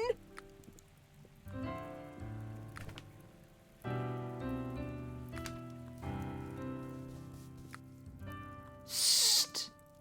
I want to listen.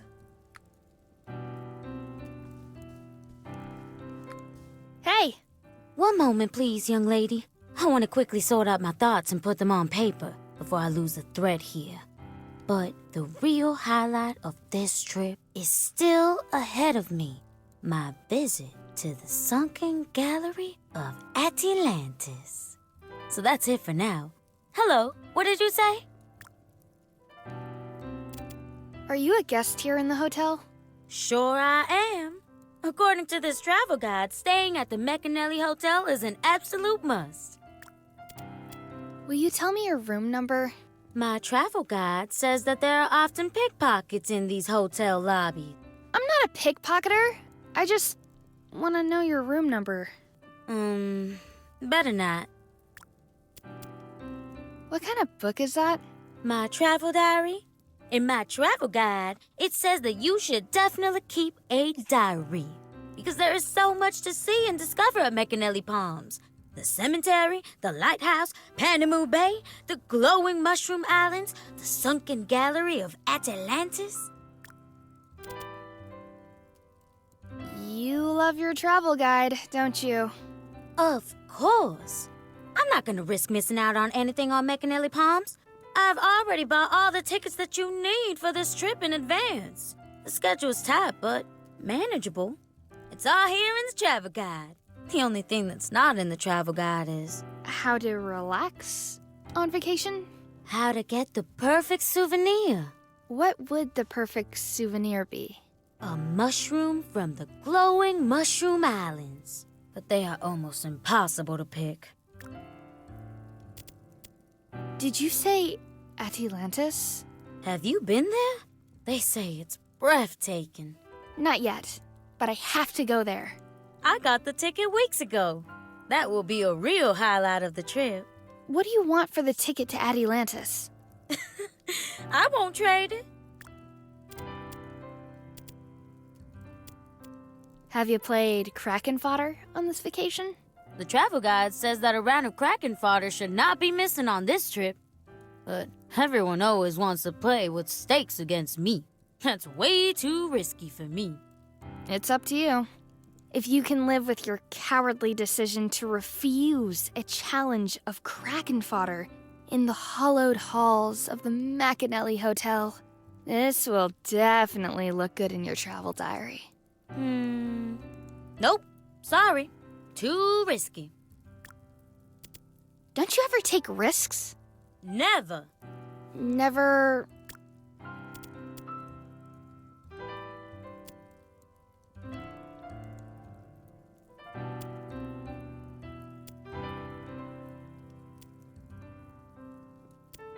drunk from the milk carton without smelling it first? Never. Don't you... made your bed with a toothbrush in your mouth? Never. Don't you... taken the toast out of the toaster with a fork? Don't you... run down the stairs without non-slip socks? Never. Have you ever heard of the Treasure of Eternal Memory? The Treasure of Eternal Memory? There's nothing about that in the travel guide. Where is that? Oh, forget it. I'll come back later. Take care.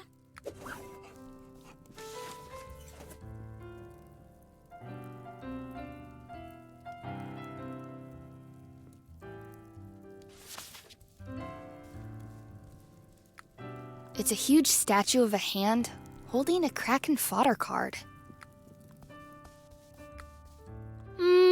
Better not. And I don't even know why.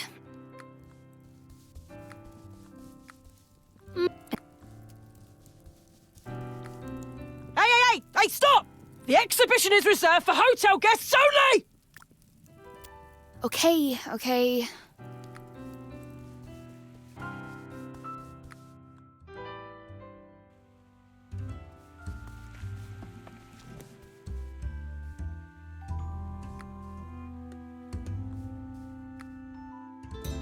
Hey, you're blocking the sun, silly. Can't you see I'm getting a tan? You just got here, right? I haven't left the sun lounger for days while the sun is still shining. I'm getting a really nice tan here. Yeah, that's going well. Right? The secret is to apply lotion regularly. No sunburn, not gonna happen. While we're at it, would you please put some lotion on my back? Is that really necessary? Of course it is. I don't want to get a sunburn. So... okay, alright. Ew. Now my hands are covered in sunscreen.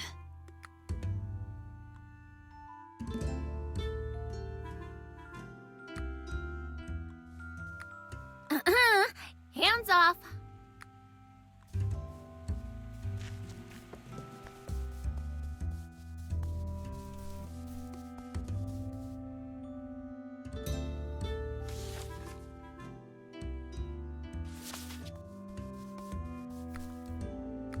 Visit now the Great Teddy Macanelli exhibition at the Macanelli Hotel.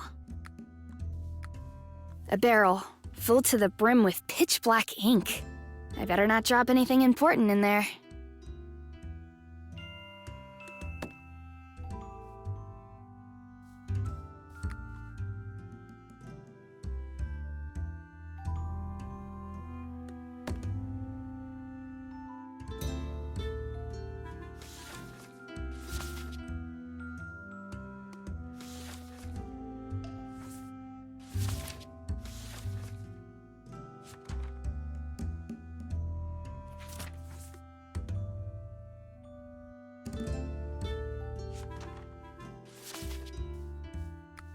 This is the famous Macanelli book publisher.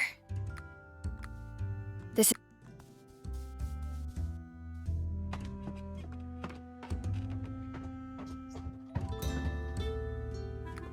Here's some kind of control panel to turn the parabolic mirror of the lighthouse. If the door is open, that means you can go inside and touch everything, right? The lever cannot be moved. It says you have to loosen this screw first to adjust the mirror, but it's pretty tight.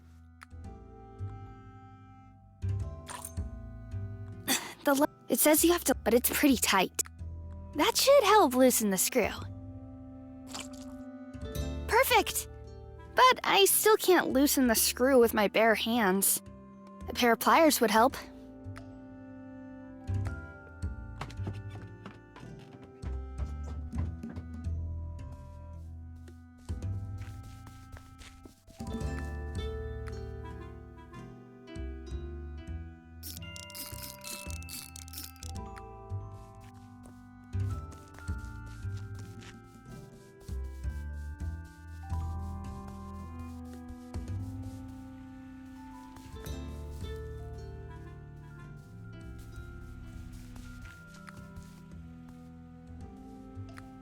Wait a minute.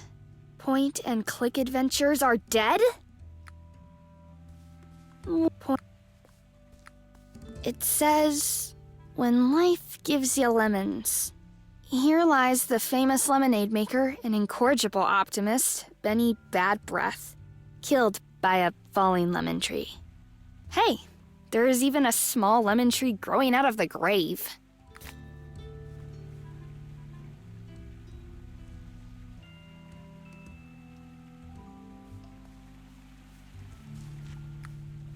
Here lies star pianist Antonio Laiterendi. Wow, impressive tombstone. An old, run-down wooden cross. The name on it can no longer be read.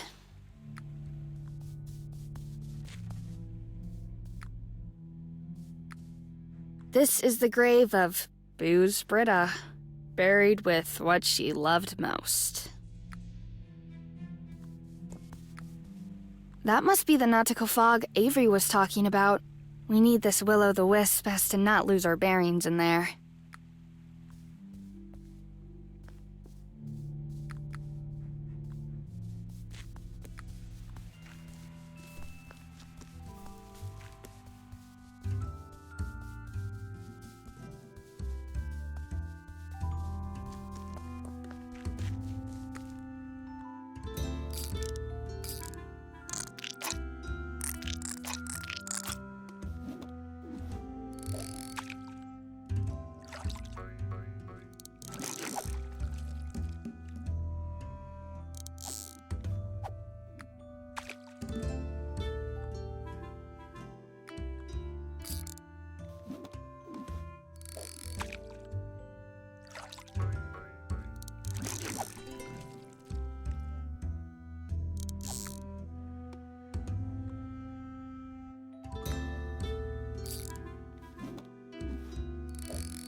But maybe it would help if I knew what I was fishing for.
There's a woman at the McAnally Hotel who has a ticket to Atilantis. What are you waiting for? Grab the ticket! But how? You are driving me crazy. Get creative! I think I could win it in Kraken Fodder. But that woman is just too uptight. Uh-huh. If only I could somehow... Stop thinking out loud! Just get the ticket! I'm good.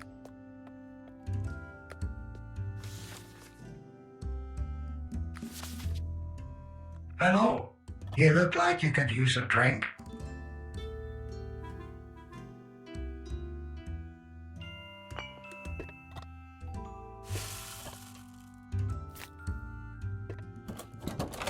A whiskey on the docks? Fantastic choice. Coming right away. I'm really starting to like this enormous tin box guy.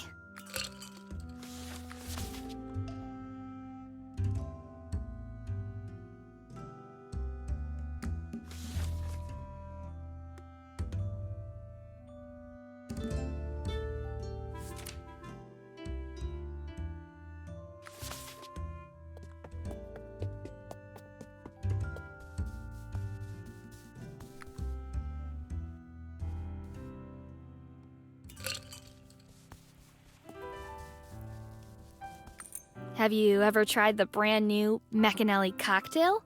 There is nothing about a cocktail in the travel guide. That's why it's called the brand new McAnally cocktail. Oh, wow. Let me try it.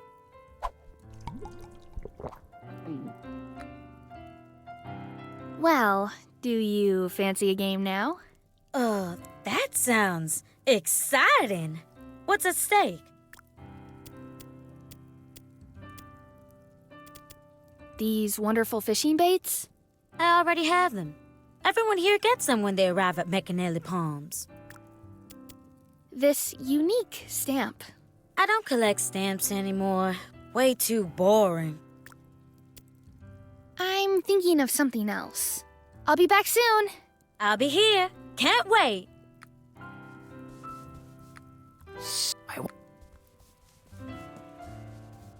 It says...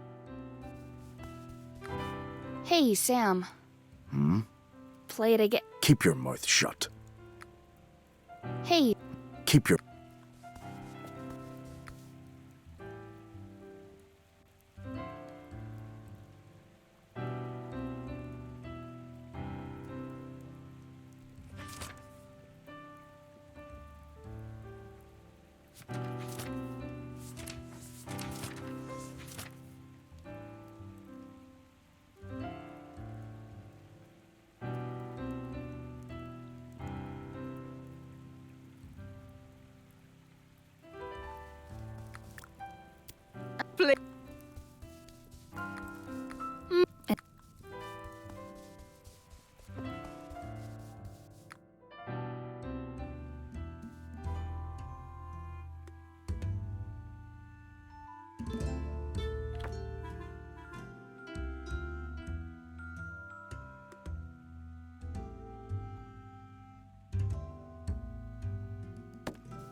Thanks. What did you want to say? Are you You can bet on it, so that I have the shortest possible way to the beach. Would you tell me your room number? Of course. Cool. Thanks. Should I write that down along with the code for the room safe and give you a carrying case? Ouch. Okay. Your skin blinded me so much that I didn't see the irony coming. Ever heard of the Treasure of Eternal Memory? I'm not interested in such nonsense. Ever heard of the sunken gallery Atilantis? That's one of those McAnally Palms attractions, right? I don't have time for that. I'll stay here in the sun until I'm tanned enough. Oh, forget it.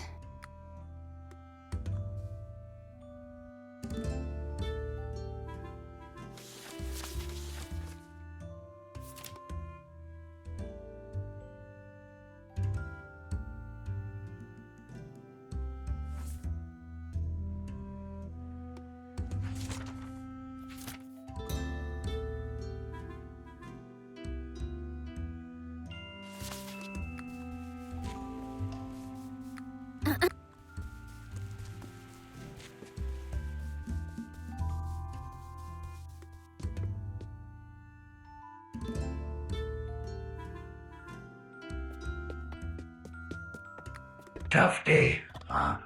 Fancy a drink?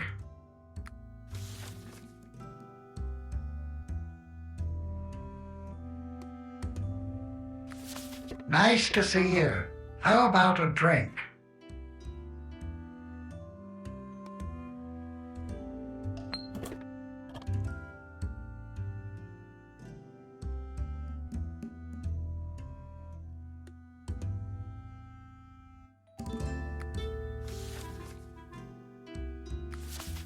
Hello. You look like you could use a drink.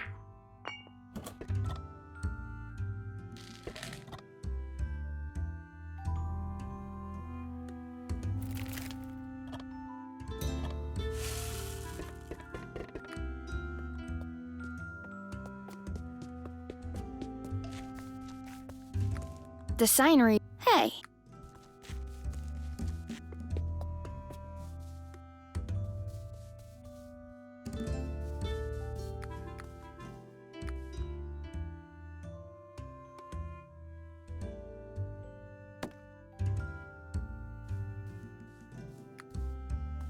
This is...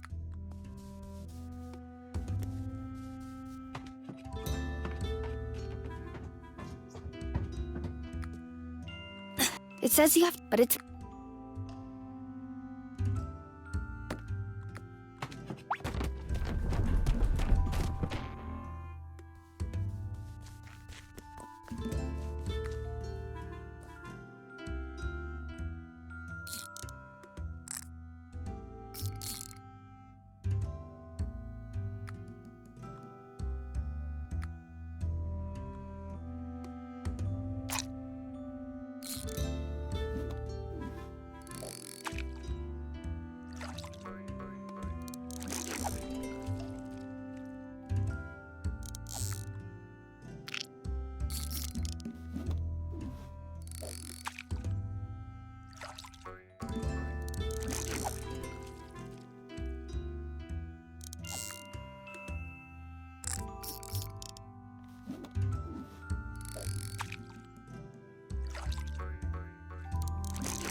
It's when he killed...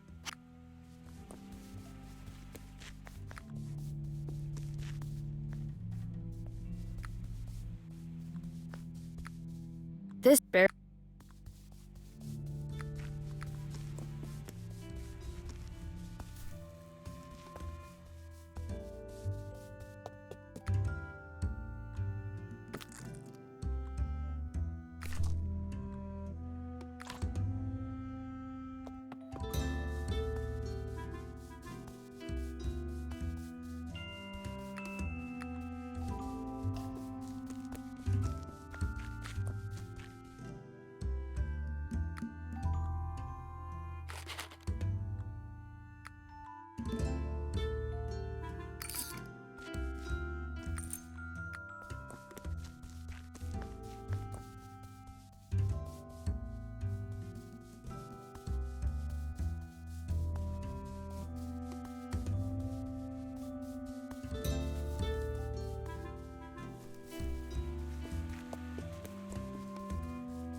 please.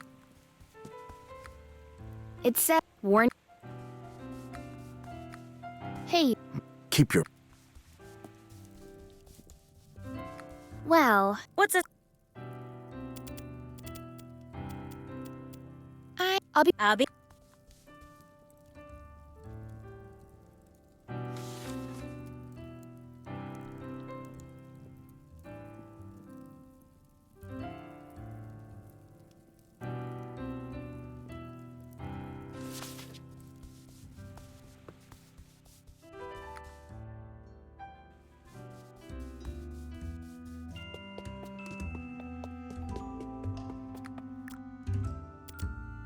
Set the sails, Multi.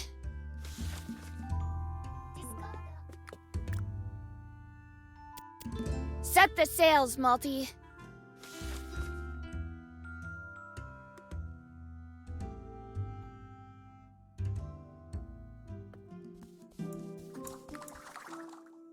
Those stupid mushrooms just took off. The sign reads in very, very small letters. Please don't get too close. These glowing mushrooms are very shy and withdraw as soon as they feel pressured. Each of these rare mushrooms is connected underground to an alternate location. Huh, interesting.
That's fun! But maybe it would help if I knew what I was fishing for.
Set the sails, Multi.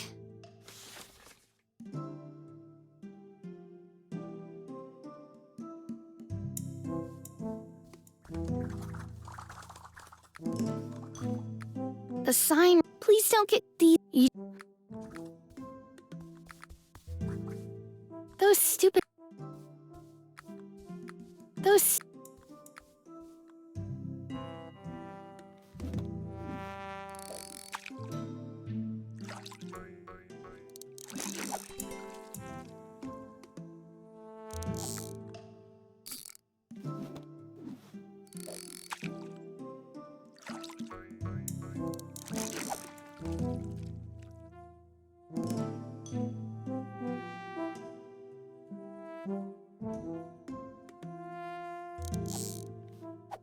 That's fun! But maybe it would help if I knew what I was fishing for.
That's fun!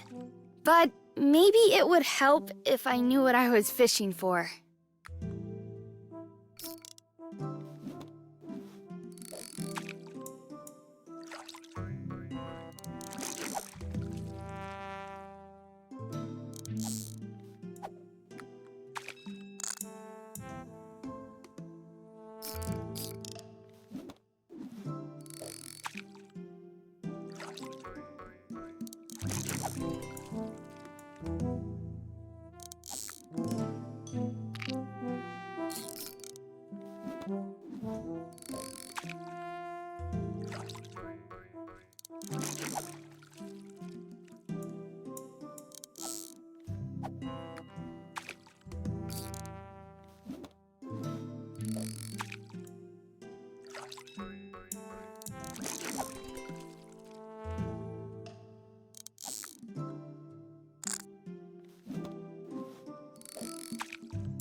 Well, what's it? Everyone. I'll be.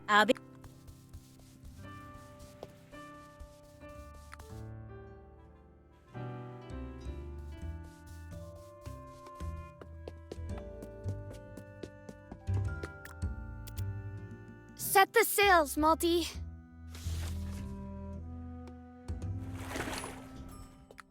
It says, "Welcome to Atilantis.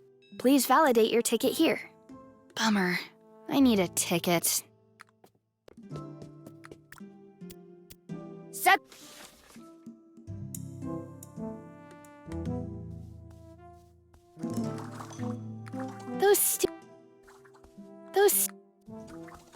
The sign reads, "Please, these glowing mushrooms are very... Each of these rare mushrooms is connected underground to an alternate..."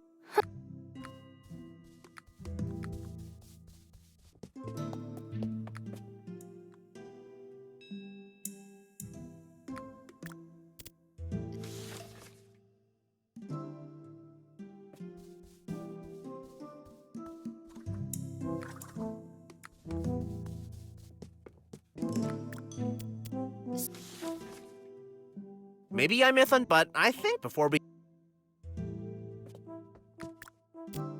Set.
That's fun!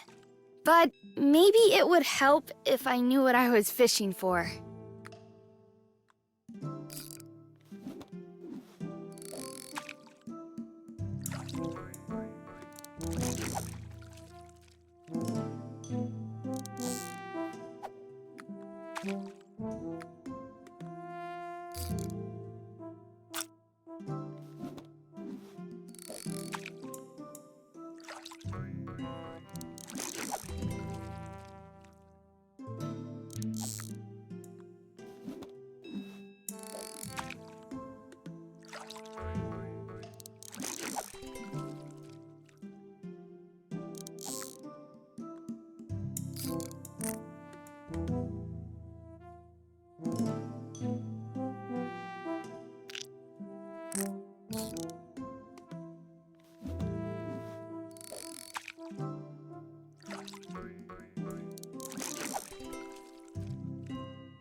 Set the sail.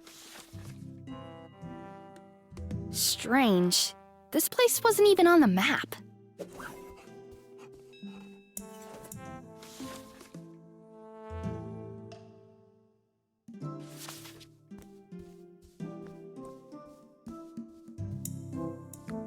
The Sushi Madness has not yet opened. Please visit us again soon.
That's fun! But maybe it would help if I knew what I was fishing for.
That's fun!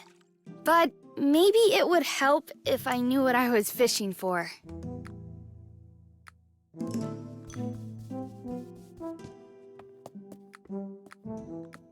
Tough day. Fancy a drink?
Where do... In the so-called, they say that you have to...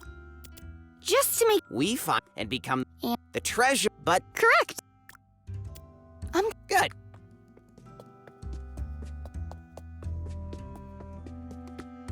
For...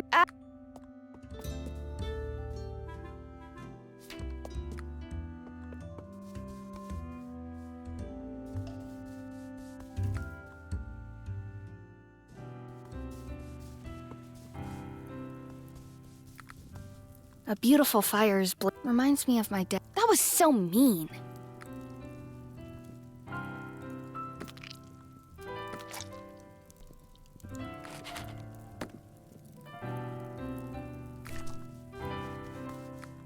I want...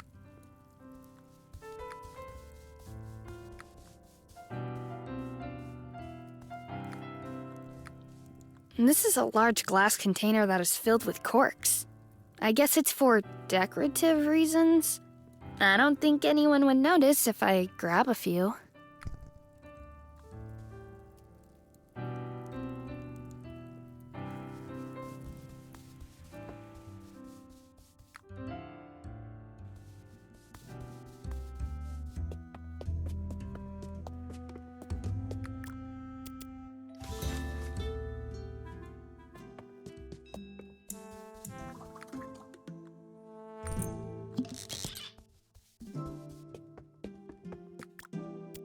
Set the...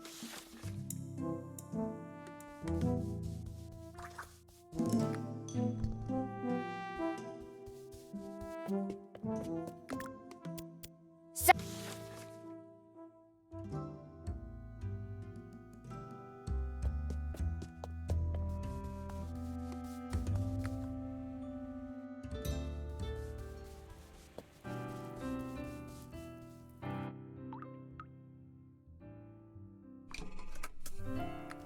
Well, dude... What's at stake? How about a glowing mushroom? A glowing mushroom from the glowing mushroom islands? That's right. How could you guess that so quickly? That would be the perfect souvenir for this trip. I accept. All right. And if I win, I'll get the ticket to Atilantis. Oh, what a stake. Pretty risky. I like that. Ready to go? Ready when you are.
That was a thrill, wasn't it? I haven't had that much fun in a long time. I'm glad you had fun. And now, about the ticket. What? The ticket? Oh, yes. Here.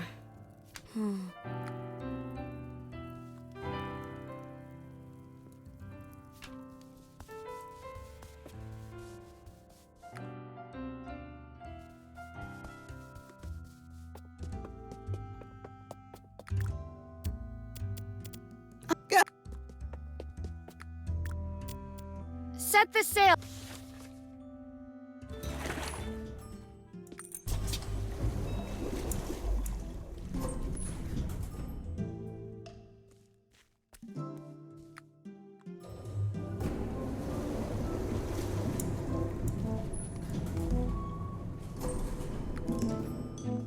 Welcome to Atilantis, the sunken gallery of very rare items.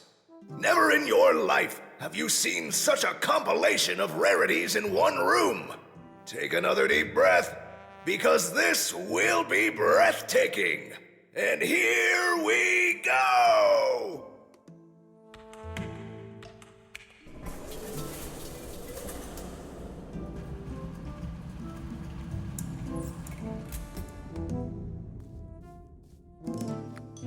A very well-preserved mummy from the pyramids of Gregory. Tickle, tickle. Tickle, tickle, tickle. Tickle, tickle, tickle. Oops.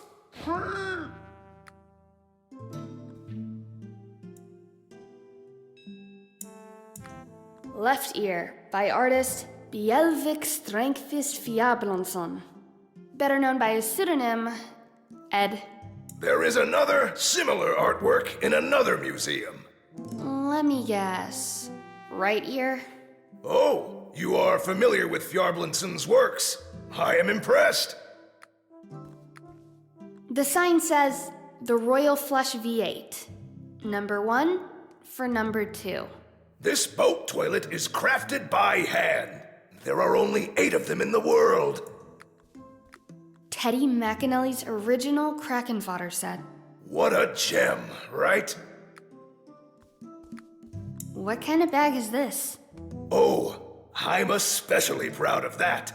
This is a bag of accessories from a furniture manufacturer, which contains the absolute correct number of screws. Very, very rare. This is the Will-O-the-Wisp. Avery really was right. Now all I have to do is somehow get this guy to give it to me. A golden cape, made by the famous dressmaker Ilnis Kenway. The cape is one of 12 from the collection Sewing Cape Abilities. Hey, there's a loose thread hanging from it.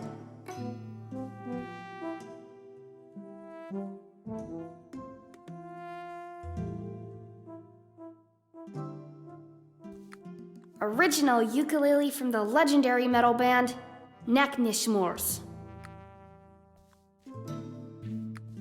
It says, opening soon, a rarely good rest a good bit north from here. I have a question. You collect only rare items? That's the way it is. I inherited this collection from my father, and he inherited it from his father, and so on. I am crazy about rarities. The rarer the better. Blood type AB negative. No waiting in line at the 3-meter springboard. Crowdfunding campaigns that are on schedule. Ooh, getting goosebumps. Have you ever heard of the Treasure of Eternal Memory? Yes, I have heard about this. Could be pretty valuable, but I really have enough gold. I'm only interested in the rare stuff. Let me tell you something. The real treasures are never out of gold coins. Ever heard of Teddy McAnally? Of course! The man was a legend. Back there is McAnally's original Kraken Fodder set. My great-grandfather brought it to this collection. I have no idea how the old guy got it back then. Must have cost him a fortune. I'll just borrow that will-o'-the-wisp behind me for a moment, okay? Good one. This will-o'-the-wisp is far too valuable and fragile to be simply lent to someone.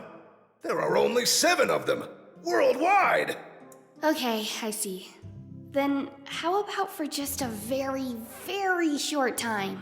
No, I would never give it to you, unless with one exception. And what would that be? I would trade it. Trade it for what? Think about it. Well, against something that is even rarer. How many will-o'-the-wisps are there again? A total of 7. Bring me something that's even rarer, and we have a deal. What do you think of this very rare stamp? These stamps are definitely not rarer than a will-o'-the-wisp. Never mind. I have to go. Remember, your ticket is valid for 24 hours. You can come back anytime.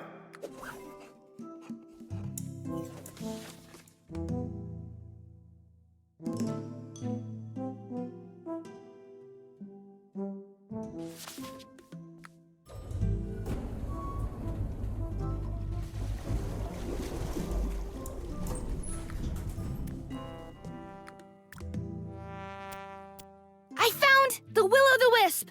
It is a part of this exhibition, just as you said. We need to get this will-o'-the-wisp at all costs. I could trade it for something that is even rarer than a will-o'-the-wisp. Do you have any idea where we could get something that rare? If I were you, I'd take a good look around this sunken gallery. These collectors are crazy about rarities and don't think of anything else. You might find a clue where we could get a rare item. Okay. If I were you, I'd think you... Okay. Good.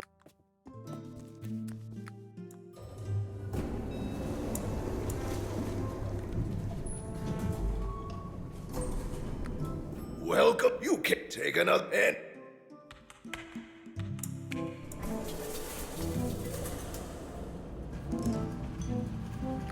Better. Lefty. there. Oh.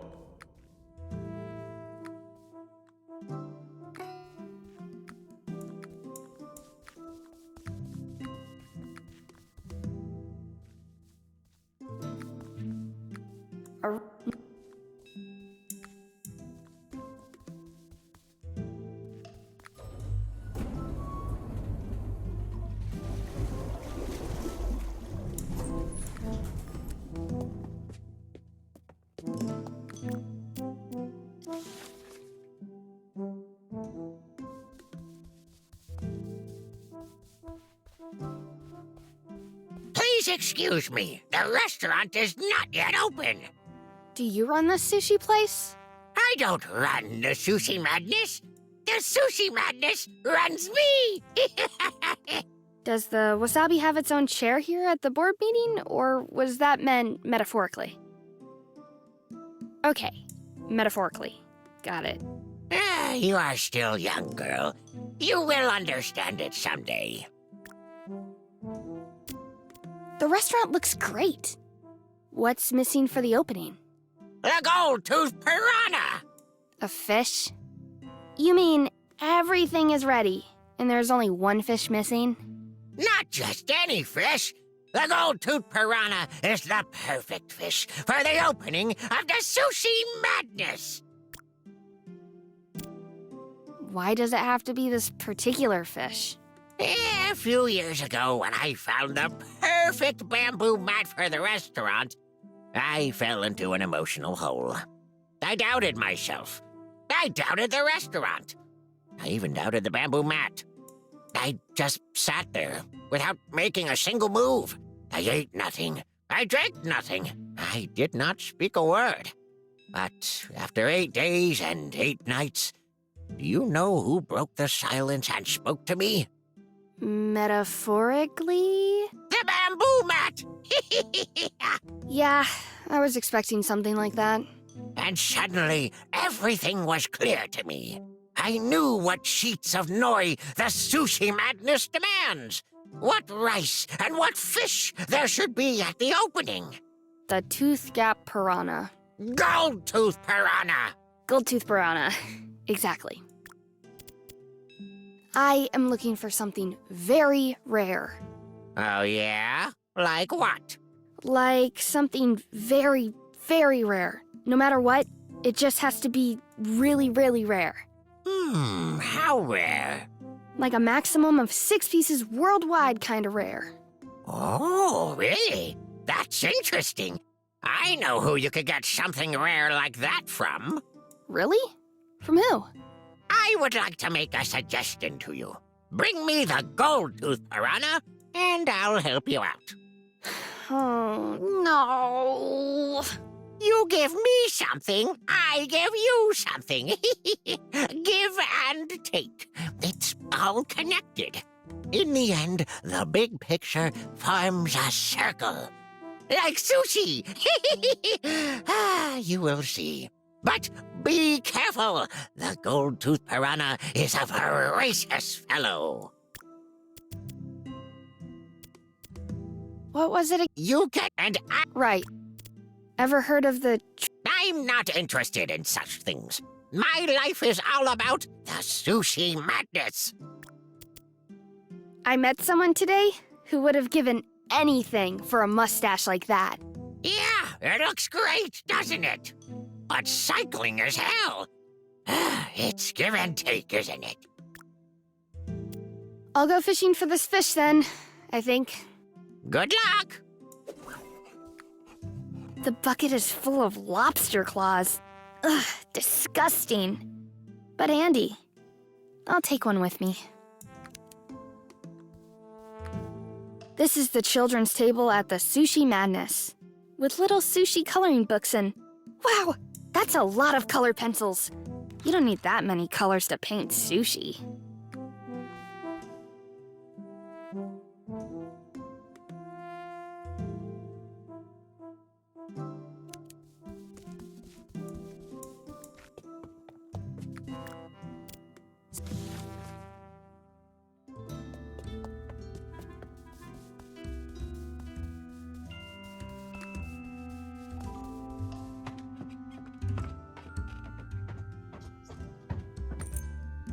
Let's see... Yes! It worked! Hey, the mirror is reflecting the sun rays right onto the beach. Must be pretty hot there now.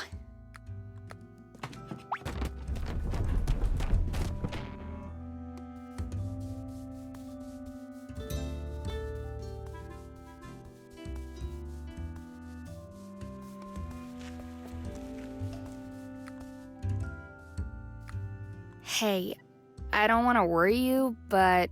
What? Dear God! My skin! I guess I overdid it. Oh no! Oh no, oh no, oh no! I really need to get to the shade!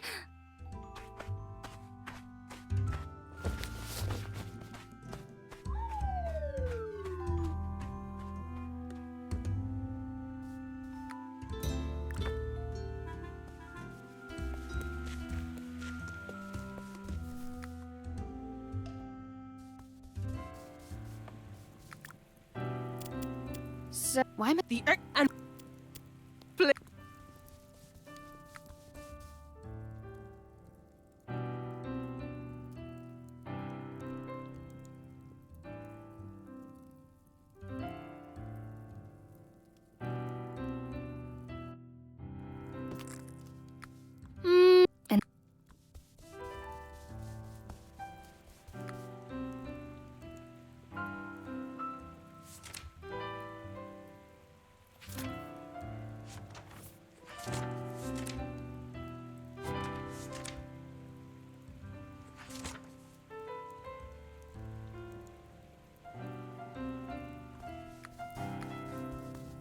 Hey! The exhibit. But... Oh, no. Audrey Herring. Room 49 of Hearts. So far so good. Check digit. A check digit? Seriously? So? 5 0 7 Oh, that's correct! Oh, excuse me, Mrs. Herring. The tan makes you look a lot younger. Thanks. I don't even know what to say to that. Teddy McAnally's parents. Steve and Amelia McAnally ran a fishing business that had been in the McAnally family for generations. Teddy was their first and only child and was meant to take over the fishing business in his future. Even when he was a toddler, Teddy had a defiant nature with a distinct aversion to authority figures. As a matter of principle, the young Teddy always did the exact opposite of what his parents asked him to do. It is said that his father's belief of, you can't make money just playing games, challenged him so much as a child that he decided to prove his father wrong. As a young adult, Teddy McAnally finally invented the world-famous game Kraken Fodder, and thus became immeasurably rich. Teddy's father admitted he was wrong and suggested that Teddy design another game to further expand his financial success. Out of defiance, Teddy McAnally never developed a game again and went fishing instead. Later, he founded the Fishing Rod Steward Fishing Club.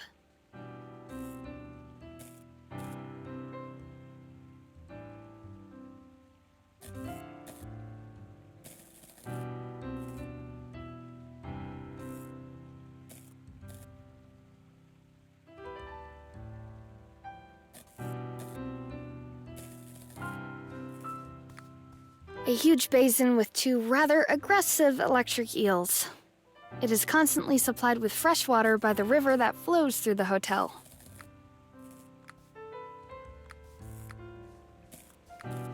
While fishing, Teddy McAnally always kept record of what he caught, and noted down in detail the baits, locations, and fishing equipment used.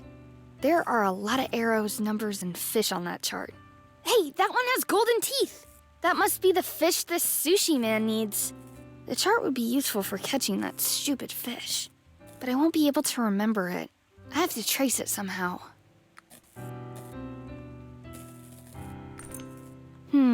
Let's see. It could work with these pencils and the mummy paper. Voila!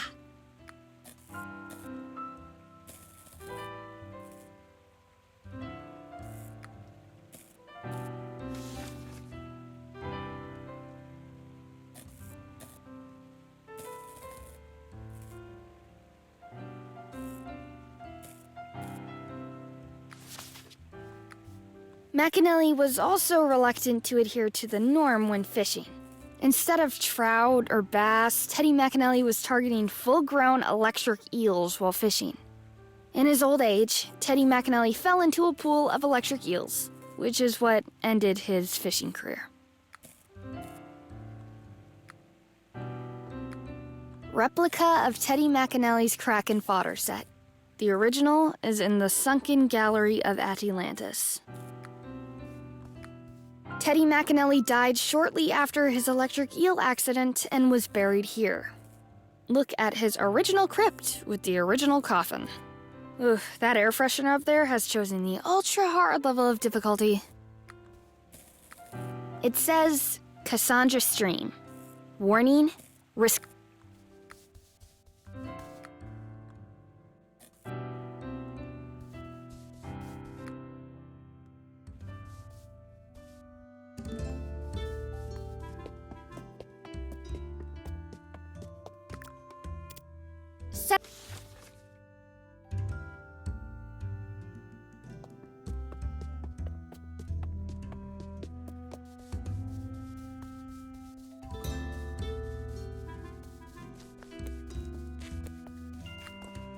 Hey, I can use this golden thread as fishing line too.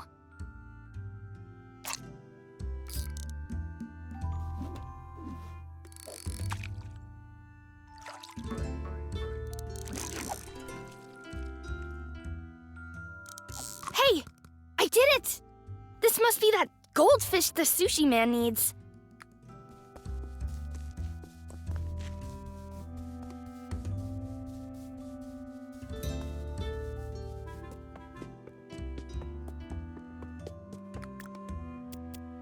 set...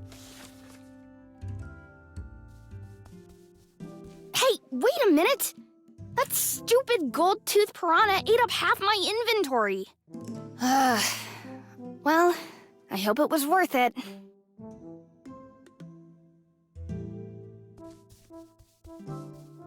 I knew you would catch the gold-toothed piranha. Did the bamboo mat tell you that? I believed in you right away, from the first second. Give me the fish. Wait a minute. You promised me something in return, Grandpa. You remember? Ah, yes, of course. So, who can I get this rare item from? From a man I once knew very well. Wait a moment here. Hey, where are you going?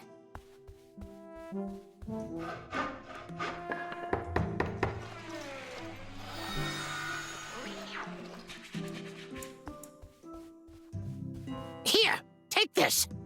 A cutting board? Wait, is that...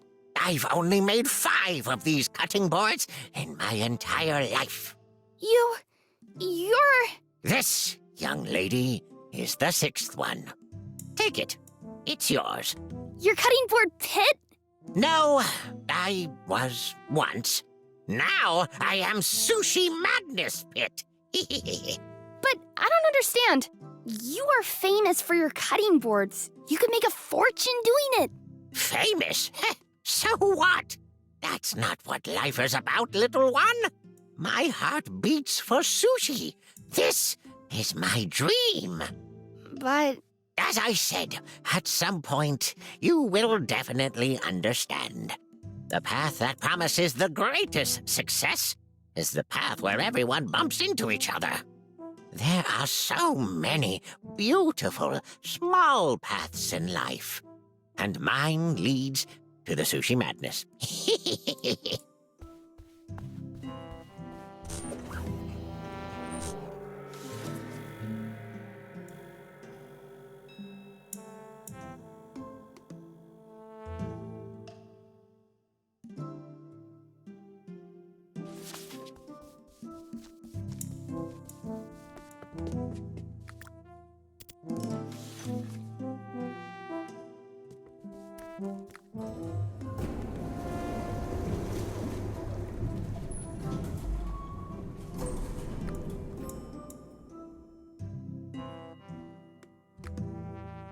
Welcome back, you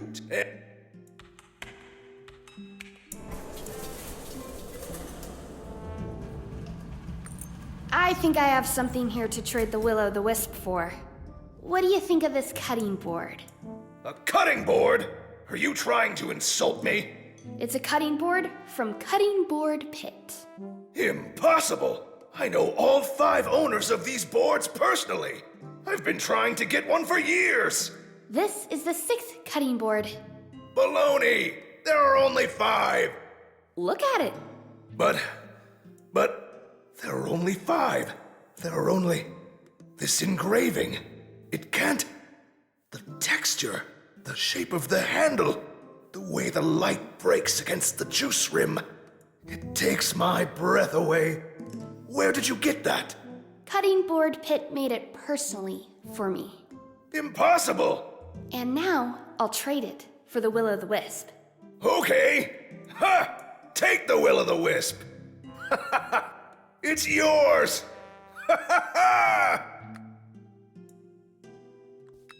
Gotcha, you shining little thing.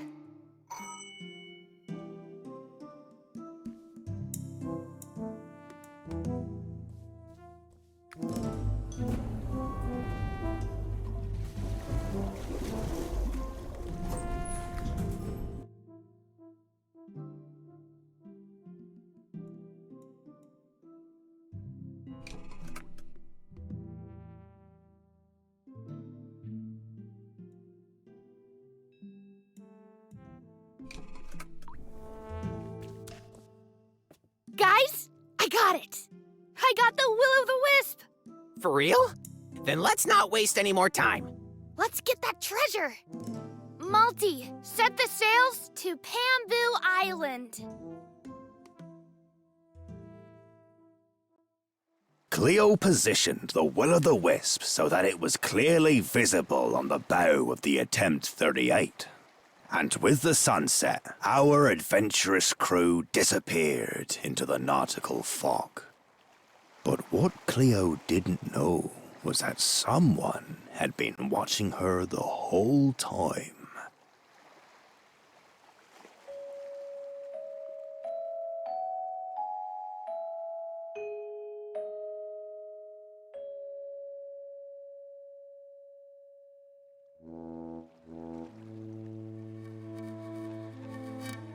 That's it. That is Pambo Island. So, the treasure is here? Well, we have to go to that cave yonder. It's really pitch black in there. Wait a minute. You've been here before? No time to waste. We need light. Malty, grab the will-o'-the-wisp.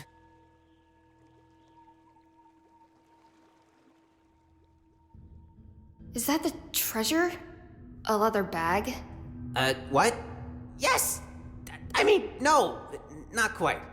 But it is exactly what we have been looking for. What we've been looking for? But we've been looking for the treasure of eternal memory.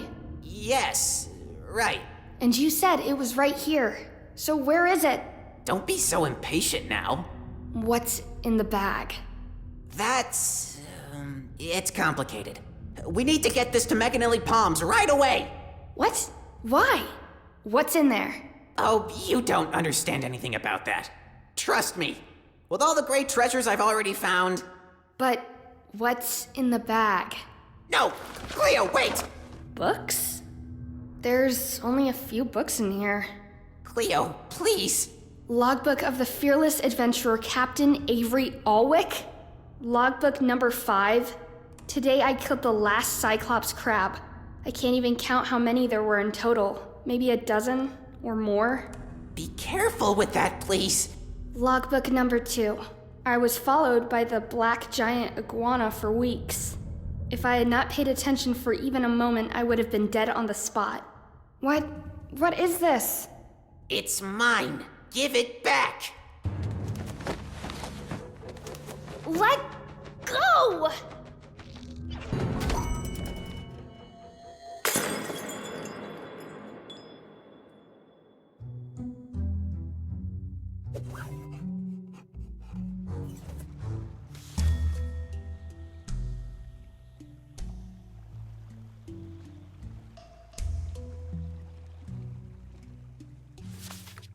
You can't see your hand in front of your face in there.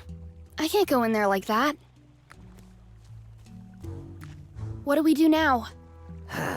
We are going to die here, Cleo. We are going to starve. We are going to die of thirst. If one of us is lucky, he will be struck by lightning.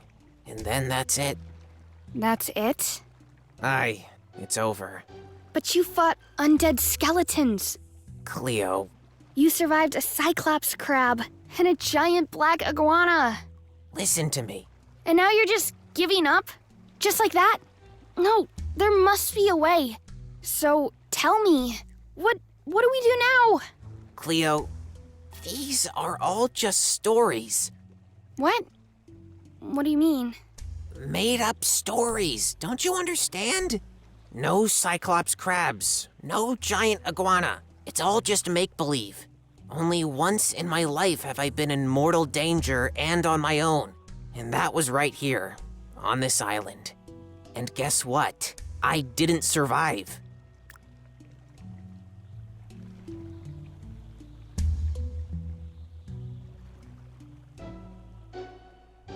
So you died here on Bamboo Island? Well, not exactly. Rather trying to escape from this island. I spent many days here and managed to build a small raft. But I can tell you, without a will-o'-the-wisp to show you the way, you'll never get out of this fog. Face it, we're gonna die here, and we will be forgotten forever. So, Captain Quebec's ambush, that was just a lie? What is a lie, Cleo? There is no clear line between the truth and a lie. The details were perhaps a little different, but in the end, Quebeca left me for dead. Right here, on Pambo Island. So, Quebeca was a great adventurer after all. Call him what you want. Like many others, he was looking for the treasure of eternal memory. He searched for years, following every lead he could find. He found countless other smaller treasures in the process. He got famous and loved the attention it got him. So he decided to hire a writer to accompany him on his adventures and write and embellish his story. Embellish? An excavated skull turned into half a dozen undead skeletons. An annoying bee into a deadly flying beast. Those kinds of things. Oh, I see. And that was you, Quebeca's writer. All the stories I've read about Quebeca, you wrote them! Aye, the book series, Takeaway, Getaway, should have been my life's work. My masterpiece, my big breakthrough as a writer. But much more, it became my curse, my death sentence. Does this treasure of eternal memory even exist? I asked myself that many times.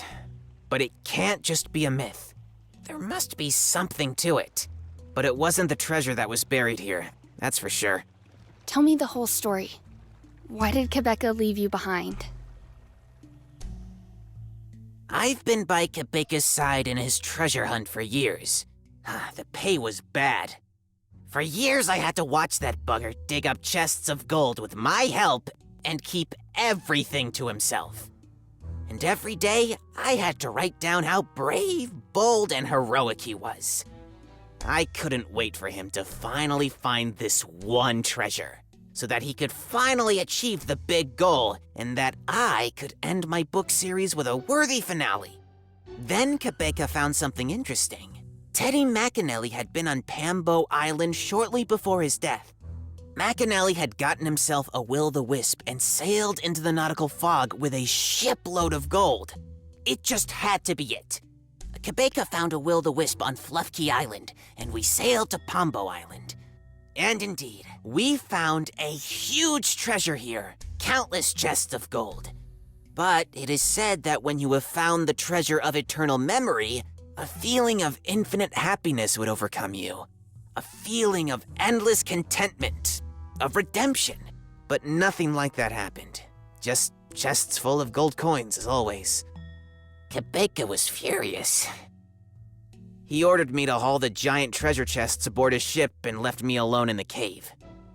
With the treasure. Unsupervised, do you understand? A single coin. No more. I only put a single coin in my pocket before I brought the chests on board. But Quebeca noticed. Even worse. His stupid monkey saw it. That lousy primate that he me Lily had given him. Wait, Captain Quebeca got a ponzo from that creepy basement granny? Aye, a ponzo. The monkey was his sidekick. The monkey had to appear in every story. Aponzo, bring me the map. Aponzo, pull the secret lever. Aponzo. And me, I was sentenced to death on this island for a single gold coin. And the logbooks? I had nothing with me on this island except my bag with 7 blank notebooks and the bloody gold coin. None of that helped me survive even a second longer on this stupid parched island. And I knew that if I died here, no one would remember me. I was nobody. Everything I had written and published was about Captain Quebeca and his darn monkey. So you made up your own adventures. Should anyone ever come to this island again, they would find my logbooks. Then people would remember me.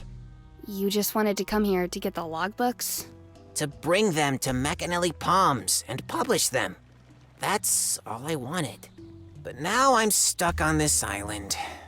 Again. We must be able to get out of here somehow. I've tried, Cleo. No chance. In the nautical fog, you will lose your bearings, and sooner or later you'll be right back at this island. Without a will-o'-the-wisp to show you the way, you just can't get out of here. I'm not giving up. I'll come up with something. Do what you want, but Please leave me alone. When I was here the first time, I still had hope too. I'm tired of telling stories, Cleo. I'll die here for the second time. It really can't get any worse now, can it?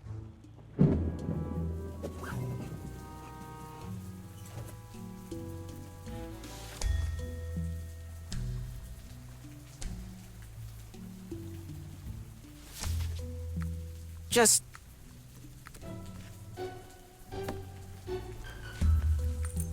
The coconut shell is now full to the brim with clear rainwater.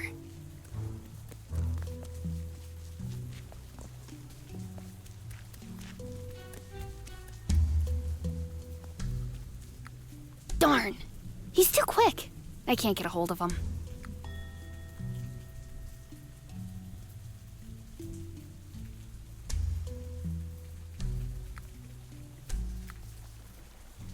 A huge tree that grew at the highest point of the island.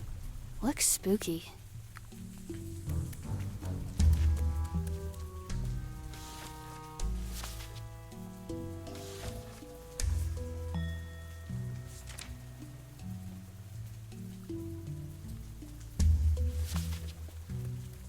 Nice to see you.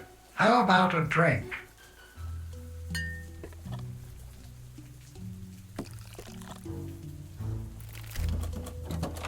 A coffee to know.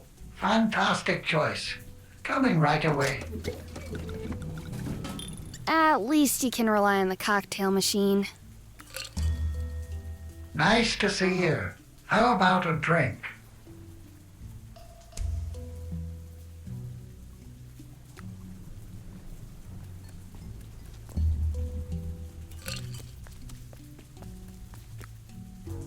Just...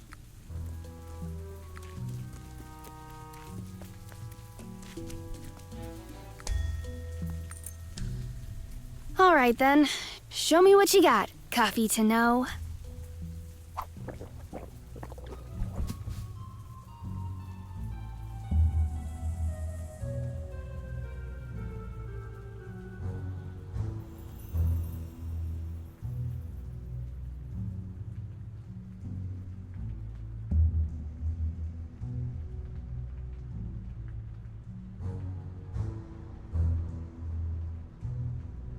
What kind of place is this? I feel so... focused.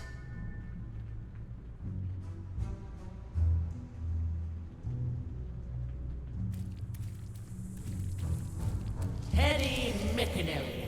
The legend about the treasure of eternal memory started with him.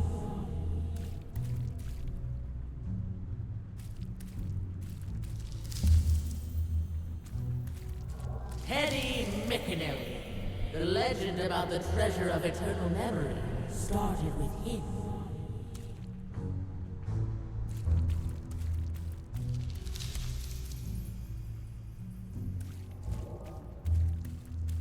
Teddy McAnally had been on Pambo Island shortly before his death. Let's get that treasure! Multi, set the sails to Pambu Island!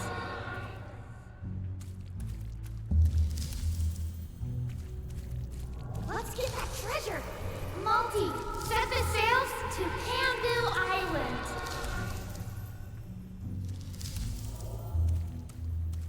I was sentenced to death on this island for a single gold coin.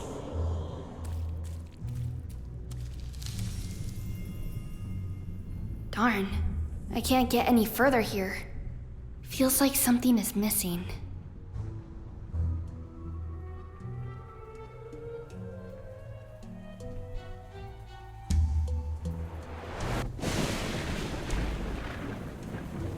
Oh man, what a trip.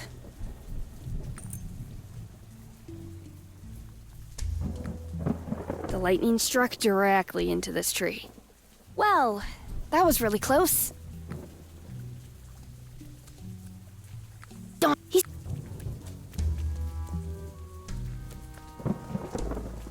Just...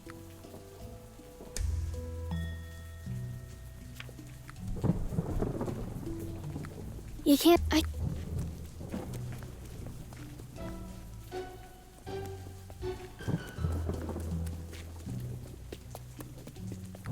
Hey, Multi.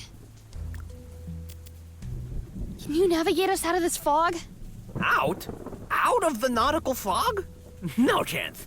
Without the Will-o'-the-Wisp, we already would have been completely lost on our way here. I guess if we don't have a Will-o'-the-Wisp or a proper replacement, we're stuck here. Really? No chance to get out of the fog? Without a Will-o'-the-Wisp or a proper replacement? No, not a chance. Any idea on what we're gonna do now? I bumped my head quite a bit. I can't focus at all. But you'll think of something, won't you? Yeah, I hope so. Unfortunately, I don't even know where to start. If I don't know what to do next, I usually mix myself a cocktail. There is no problem that a cocktail can't solve. Really? A cocktail? Think about it. See you later. Oh.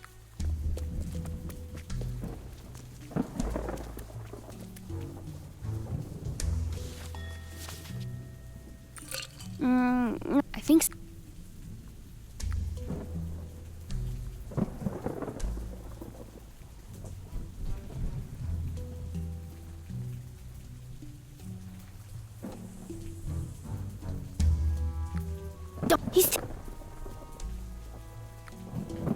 The branch here caught fire.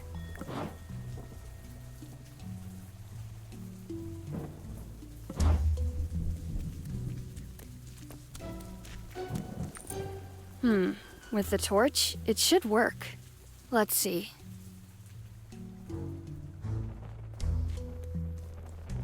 We have to go to that cave yonder. It's really pitch black in there.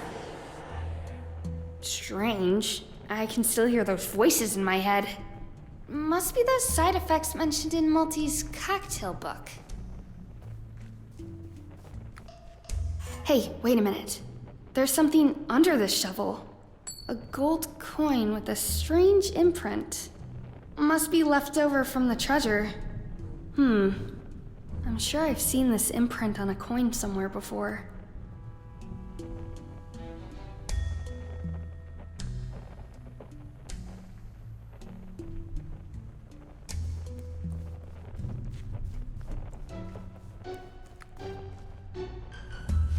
There goes the torch.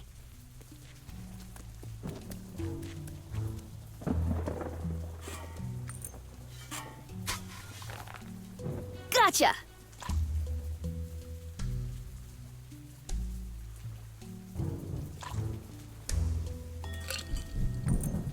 All right then, show me what you got, Coffee to know.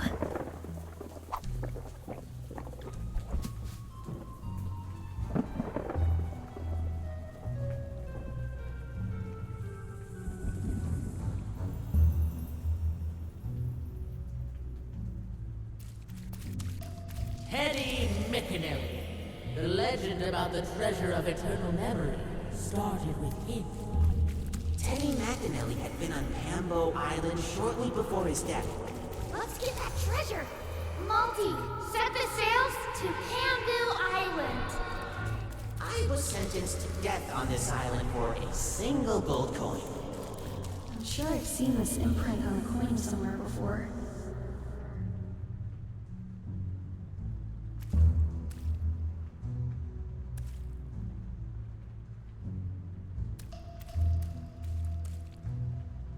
Welcome to Atilantis, the sunken gallery of very rare items.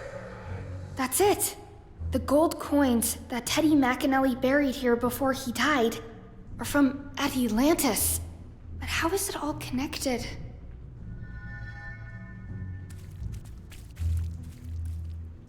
Back there is McAnally's original Kraken Fodder set. My great-grandfather brought it to this collection. Must have cost him a fortune, let me tell you something. The real treasures are never out of gold coins. It must have been right in front of your nose, dear. You just haven't noticed it yet. It's all connected. In the end, the big picture forms a circle. Like sushi! You will see.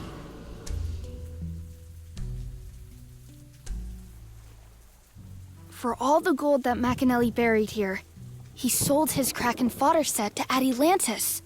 The treasure of eternal memory is the set. Or it's in the set. I have to tell Avery that.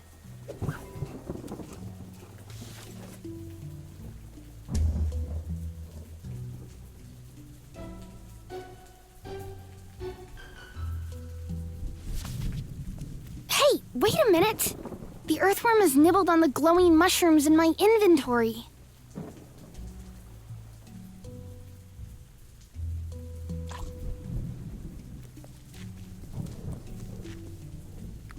The Kraken Fodder set.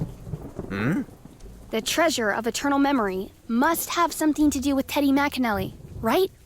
The gold coins that were buried here are not the treasure. But have you ever wondered where the gold came from? Macanelli was filthy rich. He invented Kraken Fodder. This is nothing new, Cleo. The coins have an imprint of Atilantis, Avery. What? Macanelli sold his Kraken Fodder set to Atilantis shortly before his death. And the gold he got for it, he buried here. You mean... I am almost sure that the treasure of eternal memory is in that Kraken Fodder set. Or it just is the set. Or it's just a hint hidden in the set. But it must have something to do with it. The treasure of eternal memory was within our grasp? And we sailed to this island to die here. Oh, now shut your pessimistic beak. It's unbearable. I can think of something. If you want me to remind you of our hopeless situation, you know where to find me.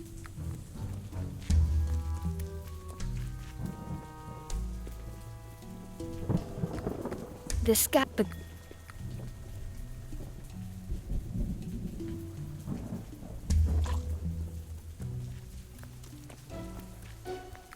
You can't see your hand...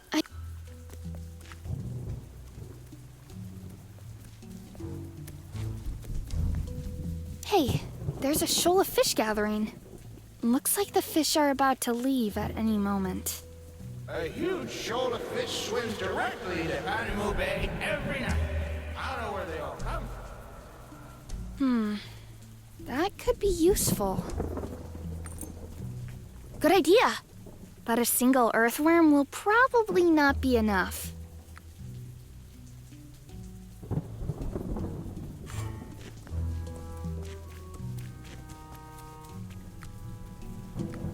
I'm sure there's still a whole earthworm family down there.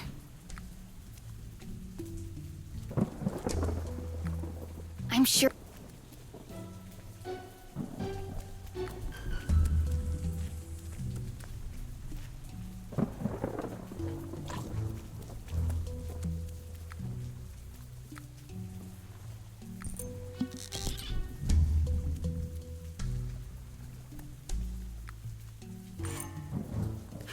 I knew it. A whole family of ferocious earthworms. I can see you. Well...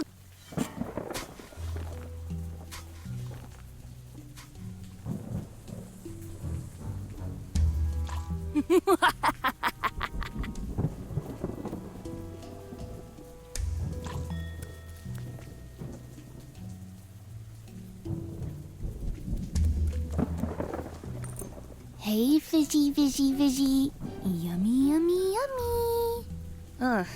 I don't know why I just said that. Yes! It worked!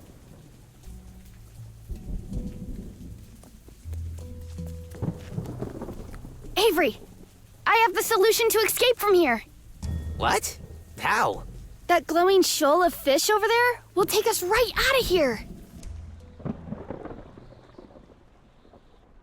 Cleo's plan worked. The glowing fish started moving and led the Attempt 38 out of the nautical fog towards Panamu Bay on Macanelli Palms. A little later, Cleo entered the sunken gallery of Atilantis again.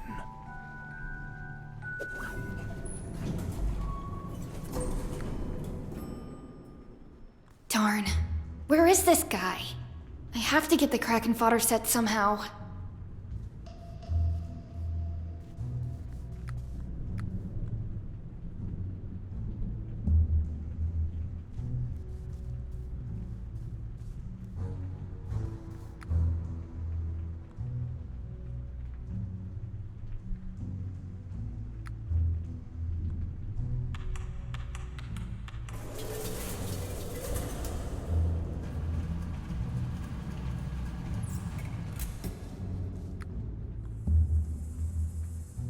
Cleo opened Machiavelli's Kraken Fodder set and found something strange in it. It looked like a luminous index card, but before Cleo could take a closer look at it,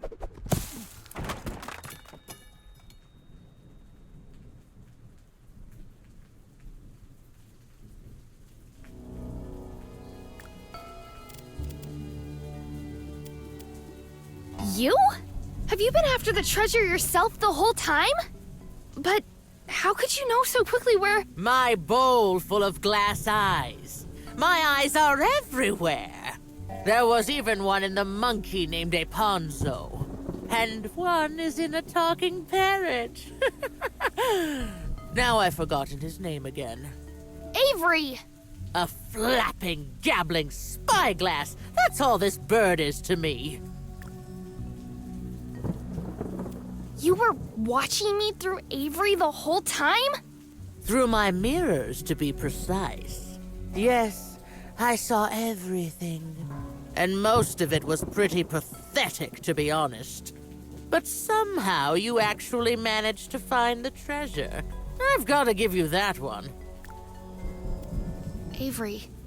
What did you do to Avery? Who? Oh, the ugly bird, right.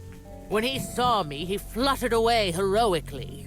If I were you, I would have another serious word with him. If you still get the chance, that is. The treasure of eternal memory? You wanted it for yourself all along?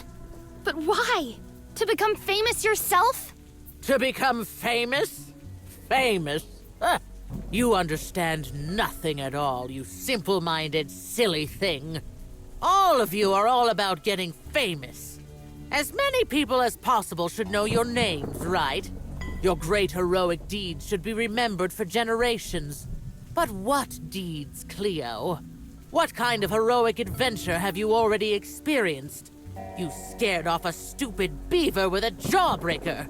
You dug up a handful of earthworms. And in your tall tales, they turn into terrifying monsters and enormous treasures.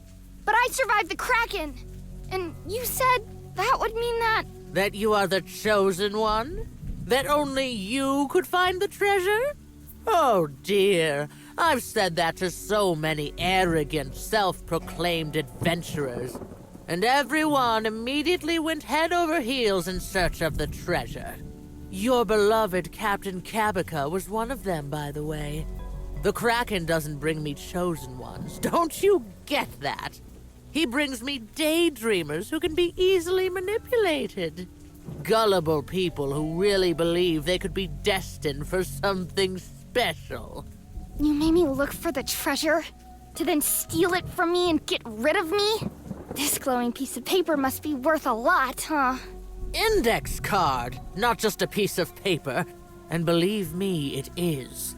Not necessarily for you or anyone up here, but to me, it means everything. Up here? And you're wrong about one thing, Cleo. I did not take the treasure away from you. The index card is still in your pocket, and you will deliver it for me in the afterlife. What? Let me put it very clearly. You won't get famous, and neither will I. But I'm not interested in becoming famous anyway. I just want to work in peace again. My work in the afterlife has always been flawless. Everything was in order. Everything had its place. Managing the death cards was my life. Create, check, archive, shred. Everything on time. I had everything under control, everything was in order. Until the day Teddy McAnally died for the first time. He was there. He was right in front of me when I created his death card. And then, all of a sudden, he was gone. And his death card, too. That lousy anarchist.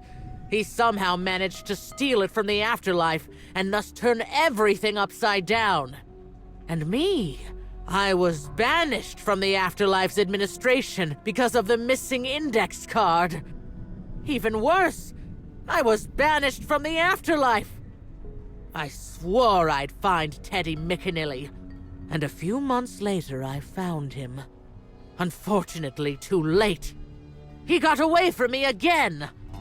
But I knew he must have hidden the index card up here somewhere. Just where? I came up with the legend of the Treasure of Eternal Memory in order to send naive adventurers on a search for me. Dozens of adventurers over decades. I almost gave up hope. But then, suddenly, this adventurous, soaked, cynical girl stood in front of me.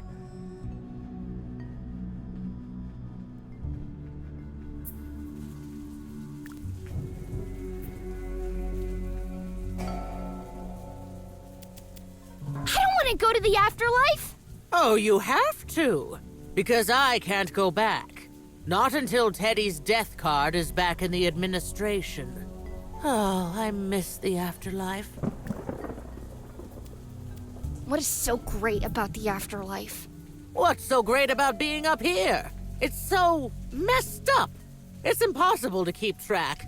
In this tangle, it's impossible to tell right from wrong, truth from lie, to distinguish between important and unimportant, isn't it? There is absolute chaos up here, and nobody controls it. I've seen people here eating their pizza with pineapples, darn it! What happens when McAnally's death card is in the afterlife again? I can finally go back to work again. And I can tell you one thing for sure. I will do my administrative work more efficiently than ever before.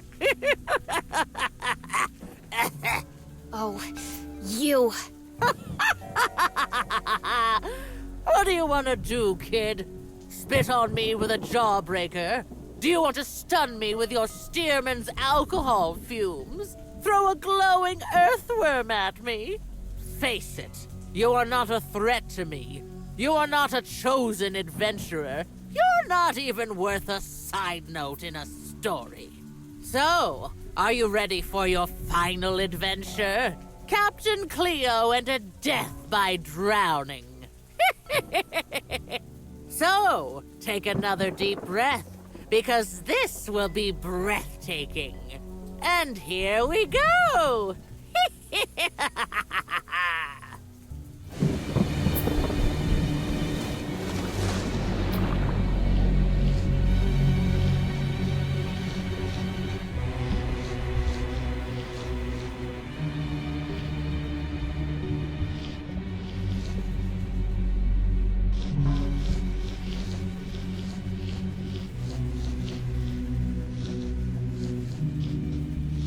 I can show you how to untie any knot in seconds. Do you want to know how that works?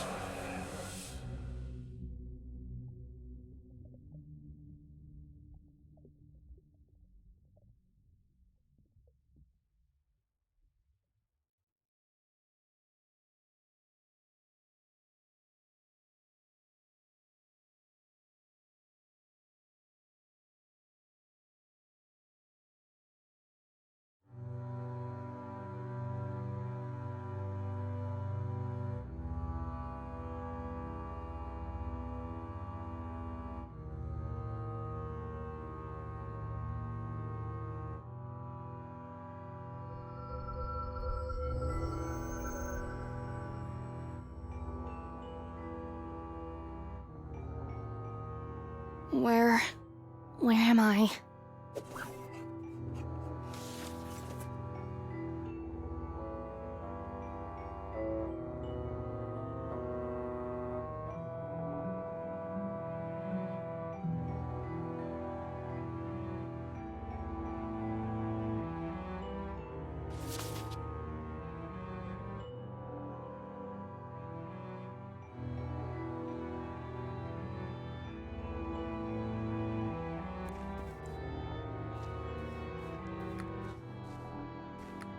What are these strange filing cabinets?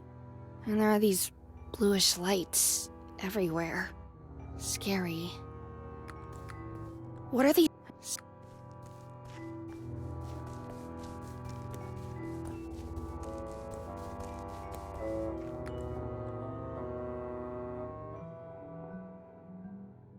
What do you think you're doing?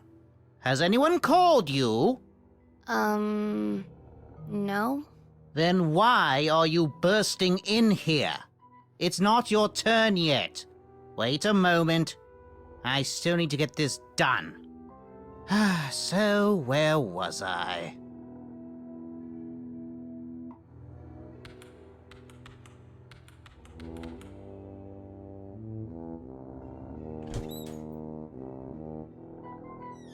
Hello?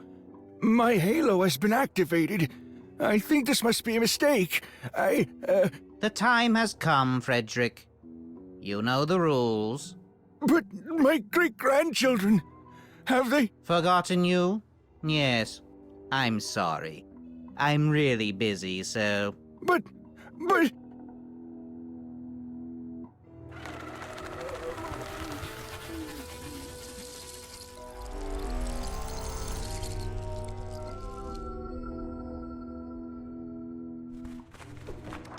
So, now it's your turn.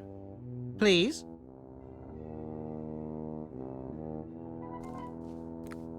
Hey!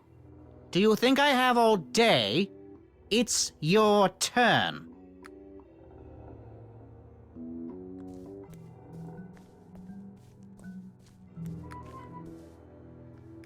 Hey!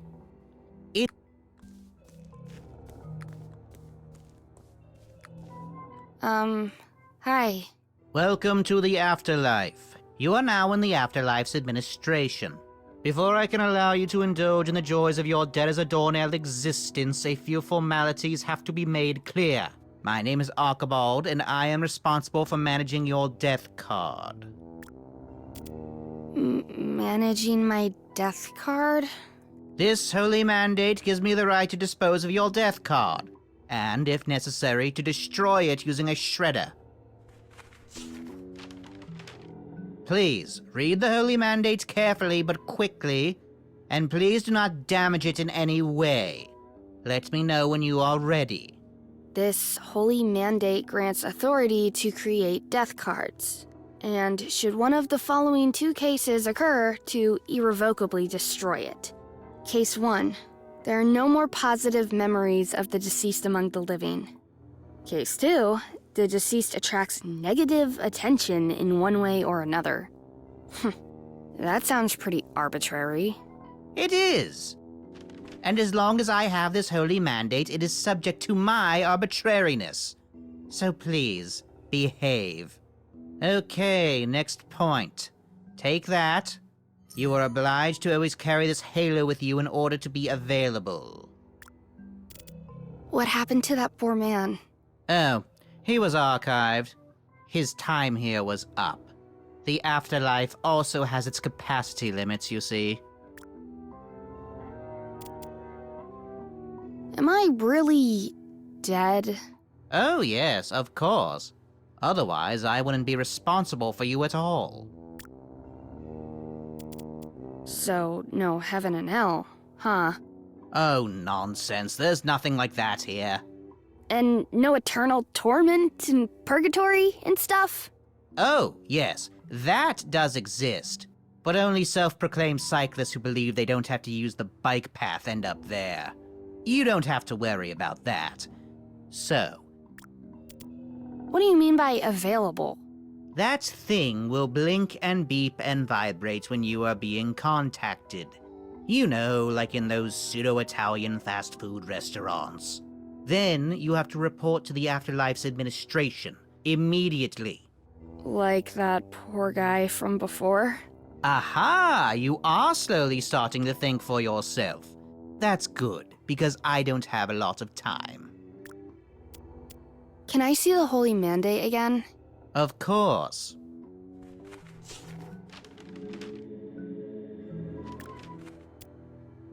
Can I go now? You can leave immediately. I just have to ask you to empty your pockets completely. No safety precaution. There were some incidents in the what the? Is that what I think it is? You've had near-death Teddy's death card in your pocket the whole time, and you didn't say a word? Good gracious. What do I do now? Wait a moment. I have to read the protocol.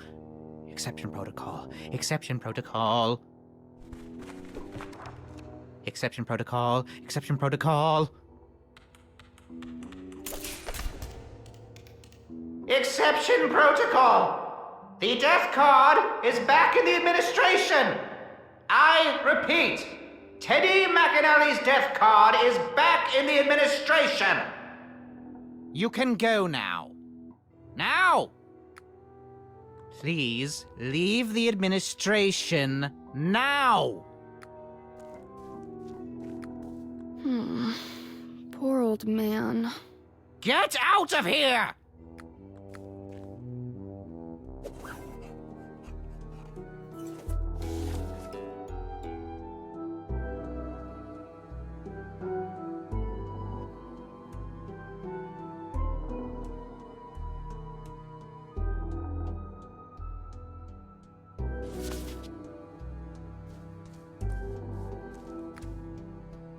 Hey, slow down! You can't just walk in here like that. What is this place? Oh, you just got here, right? This is Teddy's, the hippest bar in the afterlife. Well, the only bar in the afterlife. The only? How come? It's actually strictly forbidden to open a bar like that. Usually punished by immediate archiving. But the founder of this bar, Near-Death Teddy, tricked the system. Yeah, Teddy McAnally, right? Made his death card disappear. I heard about that. Correct. Fortunately for all of us, Near-Death Teddy can do whatever he wants down here. So he opened this bar. Why a bar of all places? Teddy said he wanted to create a place of exchange here. A place for everyone. No distinctions made here. No judgments made here. Nothing is expected of you here. It's a peaceful place where everyone can just chat, and drink, and listen to each other. So, can I go in? No. Why not? Well, it's the Teddies after all. And that means what? Well, you have to beat me at Kraken Fodder. Then you can go in. I thought nothing was expected of me here. Well, it's not entirely consistent, I admit. But that's the way the rules are. If there's nothing else, let's do this.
Wow, but you have to.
Yeah, so.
Well played, young lady. Have fun at the Teddies.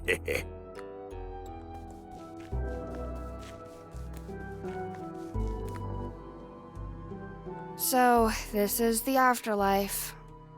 And my new home.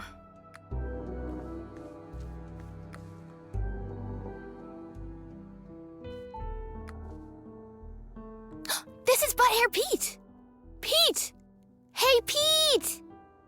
The two are totally engrossed in conversation.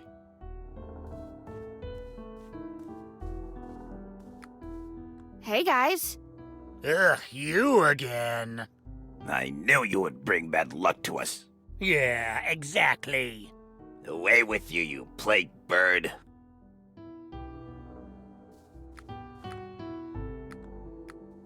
Hello?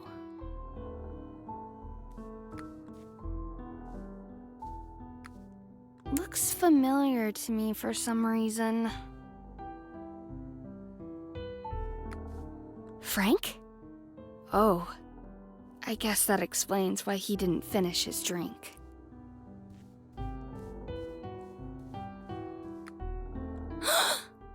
I can't breathe. Oh, doesn't matter. You're already dead.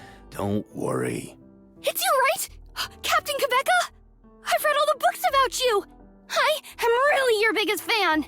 Psst, not so loud. What are you doing here? I guess the same thing everyone else is doing down here. You, me, good Antonio over there.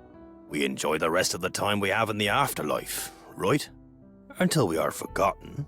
You will never be forgotten. You're a legend. Psst, okay. Oh, I met your book writer. Avery Alwick? Oh, impossible. Yes, really. Well, shiver me timbers. And he managed to escape from Pambo Island. Well, I was wondering why I couldn't find him anywhere down here. Oh, thank heavens. That's a load off me mind. It's a long story. I don't want to bore you with it, but thank you. I feel much better now. how did you die? Avery would probably have made an exciting story out of it. But in the end, I was just ingloriously killed by a snake. A snake bite? Oh, no. The snake was not venomous at all. I tripped over it and fell inconveniently onto a coconut. Yeah, that story could be improved. You know, I don't care anymore. I'll tell you something. As a child, I also read books, about great adventurers, like you do. And I wanted to be such a glamorous character, too. All me life, I have been crazy about making me stories look as glorious as possible. And I was successful. You know the books. Then, when I died a legend, came to the afterlife, and sat down here in Teddy's bar, I had time to think about me life. And do you know what I realized? What? I had stopped listening. What do you mean? You see, I was so caught up in my own story that I just didn't hear any other stories, you understand? I haven't really listened to anyone for a really long time. And down here, nobody dares to tell their stories to me anymore. Why not? Why not? You know that pianist over there, right? Antonio Laiterendi. Why, he's probably the best and most famous composer and pianist of all time. Do you think anyone dares to make music around him? No one wants to compare themselves to him, whether intentionally or unintentionally. When he is not playing the piano himself, it is always quiet around him. This is the fate of the world's best pianist. Do you understand now why nobody tells me their stories? And that's why you're sitting here, so lonely and in the shade? Oh, I don't feel lonely. I have recently learned to listen and observe very carefully. I can tell you something interesting about everyone in the room. What about the guy on the chandelier? That's easy. This is Alfonso, my best friend. Has been by my side for years, every step of the way. Unfortunately, many years of it in a monkey's body, hence the nickname Aponzo. And, unfortunately, he just can't break the habit anymore. If he sees something that he can hang on to, then hang on to it he will. What about those two over there playing Kraken Fodder? The blonde guy's name is Eric, and he's a pretty bad loser. He claims no one has really defeated him in Kraken Fodder, but he loses quite often, and then always claims that he let the other guy win. The other guy is called Knot Joe, and he knows all 605 knots of the 55 knot grandmasters. I've also heard that he can untie any knot in seconds. I really hope he'll teach me that someday. What about the two lovebirds at the bar? Pete came down here at the same time as the other two guys, and he has a lot of interesting fisherman stories to tell. You wouldn't believe what he's already caught. And apparently he already has Booze Britter on the hook too. Booze Britta? Booze Britter is the sunshine in the teddies, I can tell you that. Always in a good mood. And she can drink everybody in here under the table. She must have been like this during her lifetime too.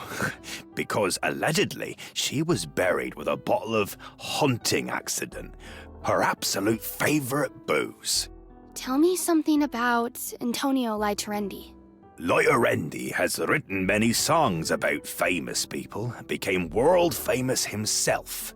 And so his time here in the afterlife is probably one of the longest of all. He plays his legendary songs here at Teddy's every day. But do you know what he does when the last guest leaves the bar? What? He takes a special sheet of music out of his briefcase of a song he wrote here in the afterlife. And then he plays this song every evening. A song for his wife. Where is his wife? Forgotten.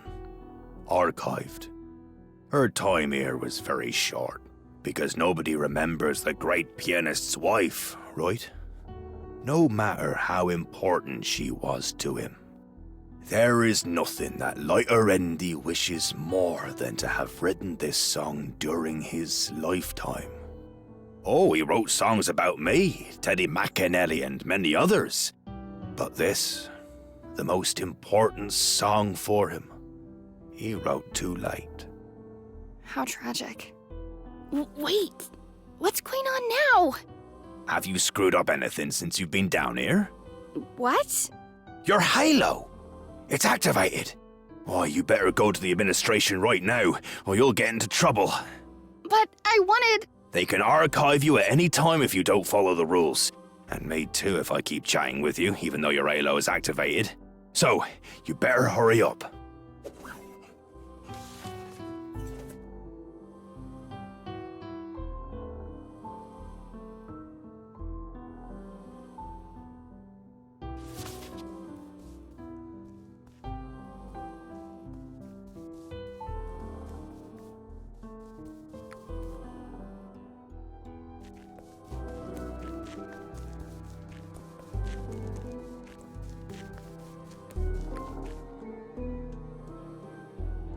There you are, my recently deceased messenger.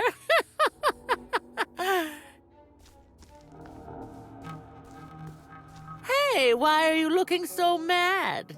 You... Hey, don't get naughty, young lady. I am now again in possession of the holy mandate of the afterlife. If you don't make a good impression on me, I'll shred your death card and archive you. It's faster than drowning. And what more do you want from me? Well, I wanted to say thank you for turning in Teddy's death card and ending my agonizing exile. Everything is going according to plan, and now I'm putting things back in order here. In order? Order is the most important thing. The best way to make order is to sort out. You mean You want to archive undead souls at random? Who is talking about doing anything at random here? Ha! Of course I do it using a defined system. Teddy's Bar. Everyone who has ever entered this bar. Everyone who has ever had a beer there, played cards, or sat at the piano. Anyone who even looked too long through the window into that cursed bar. Every single one of them gets archived.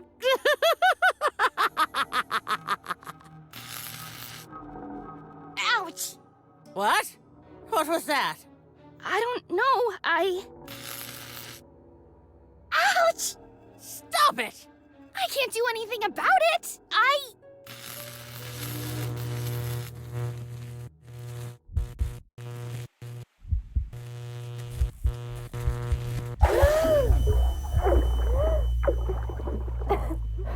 Was the delivery to your satisfaction?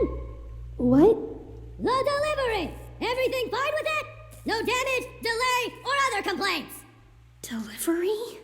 A stamp of the shrimp pyre was in your pocket, along with this address.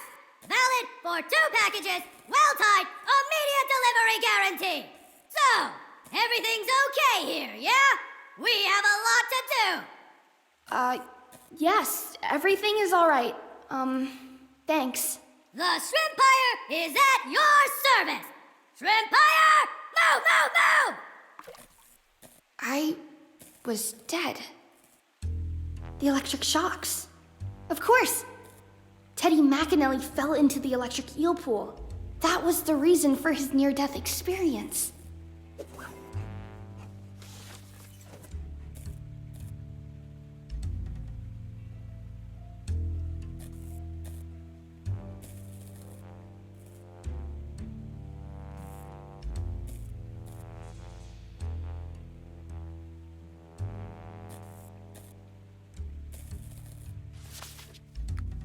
Malty?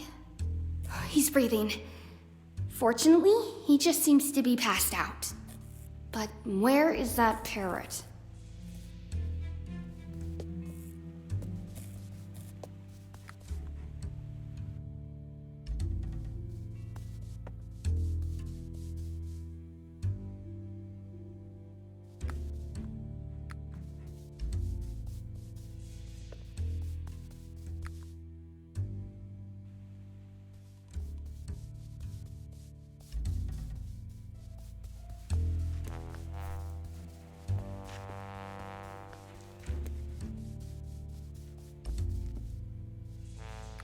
The grave, Shima.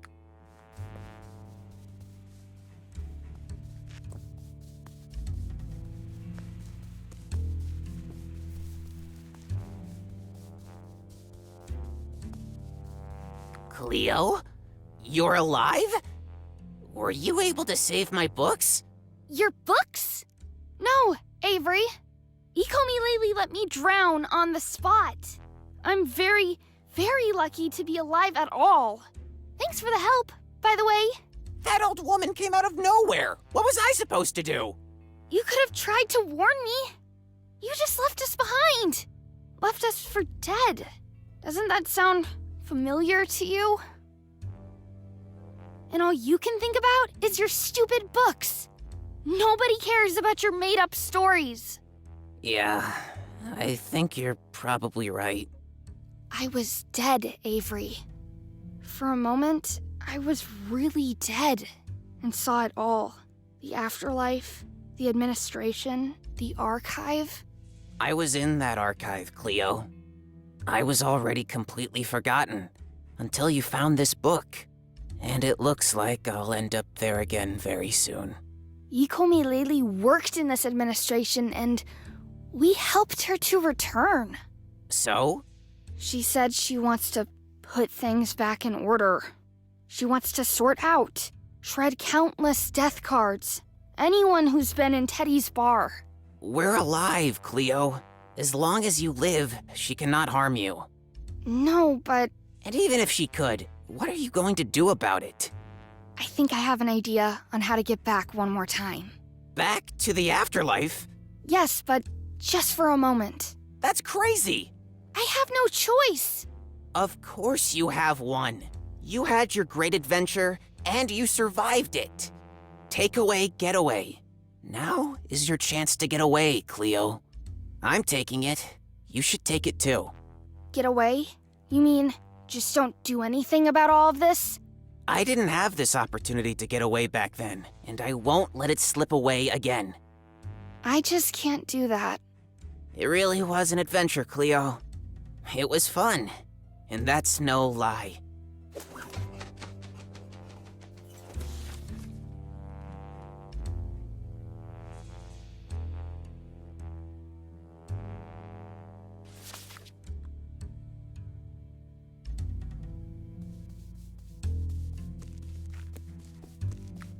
CocktHAL? He must have washed up here. What about one last drink?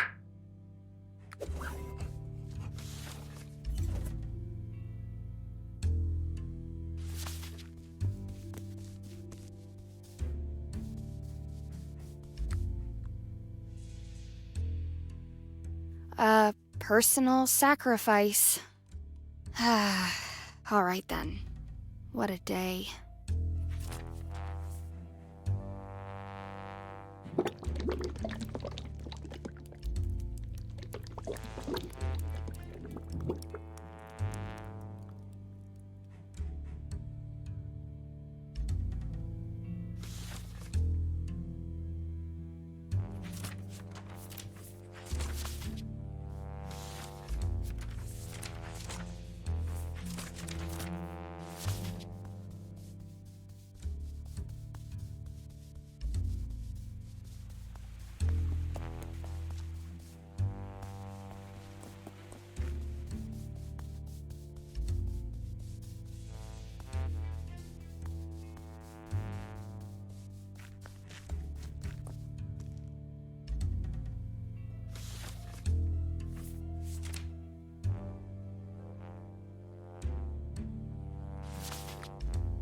What about one last drink?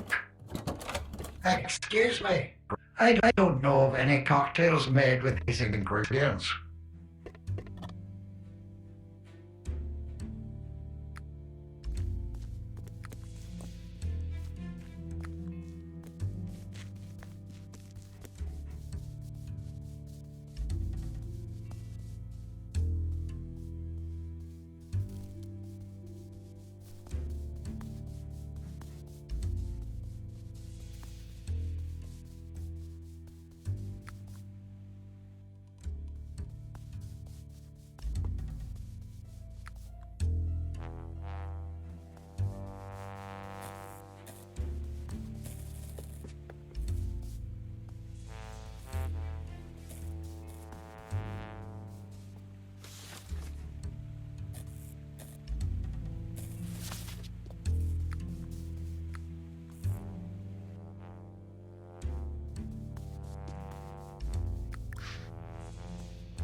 The grave of Booze Britta. She must be buried here with a bottle of hunting accident. Sorry, Britta, but I have to borrow this for a moment.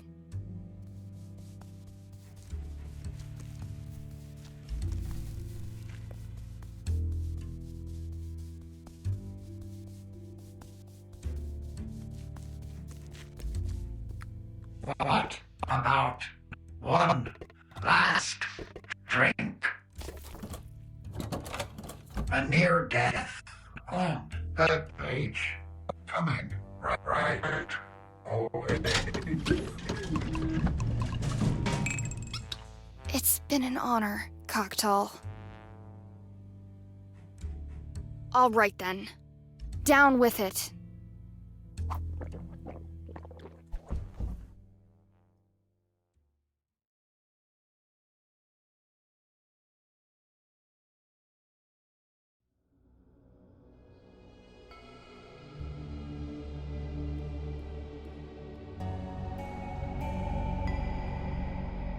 The cocktail's effective. It worked. Only temporarily, I hope.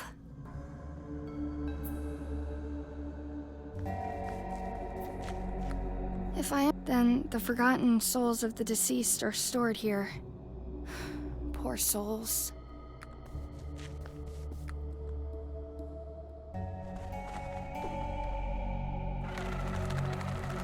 Oh no! She's already started!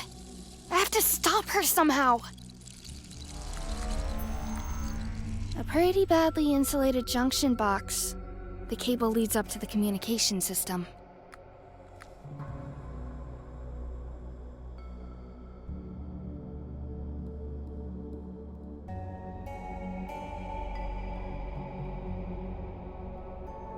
There is a paperclip on that note.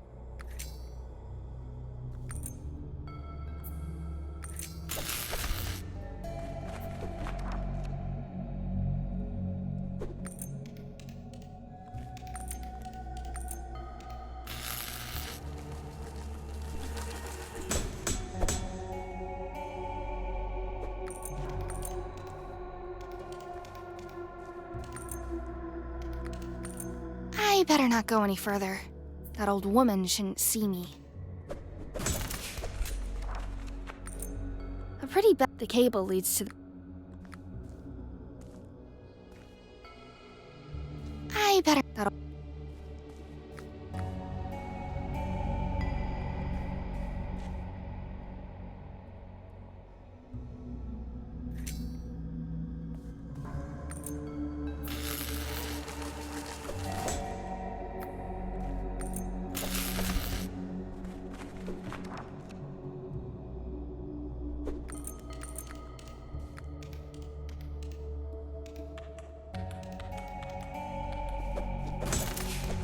That was definitely the number that was on the piece of paper.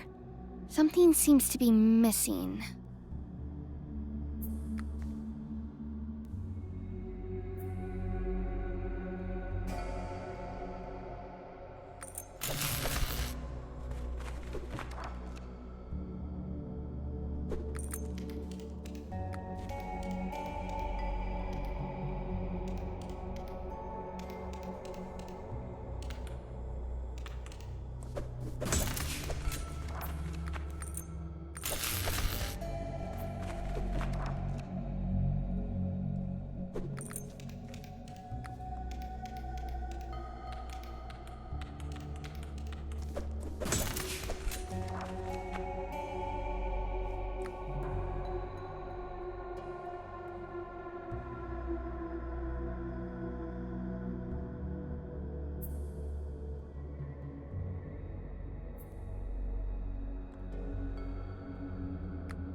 Pretty big.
that'll...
I better. That'll.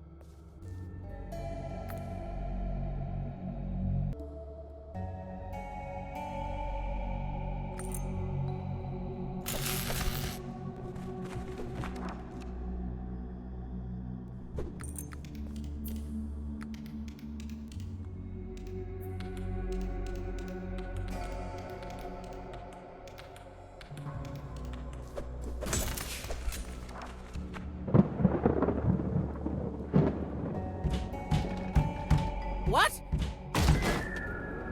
Hey! Close the window immediately!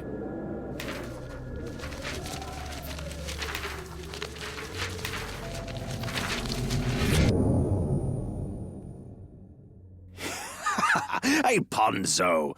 He just can't break the habit anymore. What a mess. Yiko Malele desperately tried to catch the documents flying around and somehow keep the overview that was so important to her. But there was something she lost sight of. The Holy Mandate. Cleo didn't hesitate and let the powerful document glide through the shredder.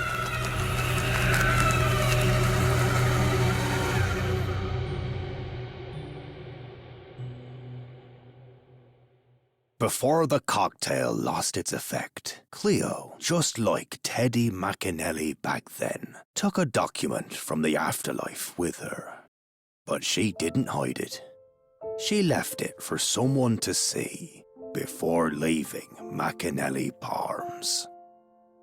Cleo came back home, but she never told her incredible story to anyone. She talked about Multi-Theus, the sailing cocktail mixer with breathtaking recipes from all over the world. She talked about Not Joe, the seaman who knows all 605 knots of the 55-knot Grandmasters. She spoke of Eric, the gifted Kraken Fodder player who taught her all the rules and tricks and was never defeated by her. She talked about Pete, the most talented fisherman at sea, who could predict exactly when and where a shoal of fish would appear. And of course, she talked about Avery Alwick, the greatest adventurer of all time, and about how he survived a dozen cyclops crabs and a giant black iguana. Well, back to my initial question then. What is the most important thing about a story? I think the most important thing about a story is the listener.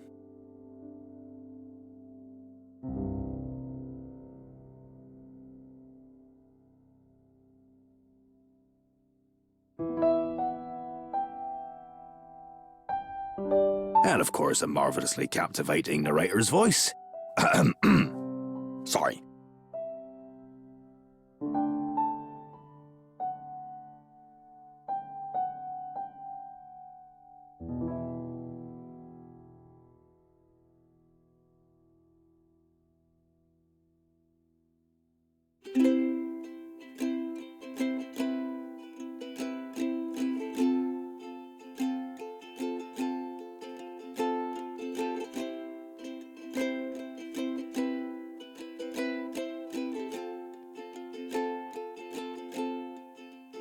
I'm down here, can't you see? Is there anyone listening to me? I lost track in the tide and the sense of how loud I should be. I can't hear what I say. Were the words even those that I meant them to be? When the water got me and the wave pushed me into the corner. Now I can't speak, I'm underwater.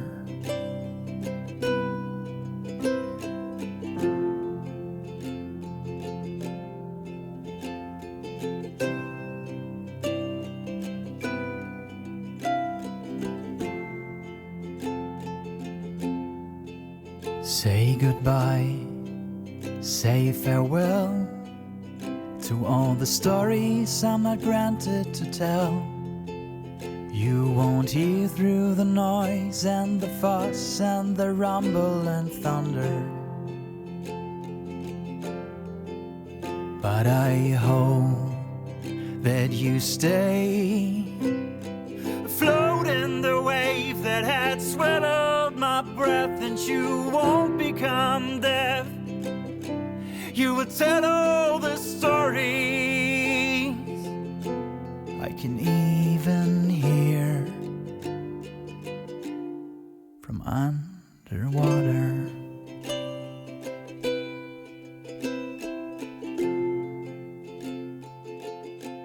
I can even hear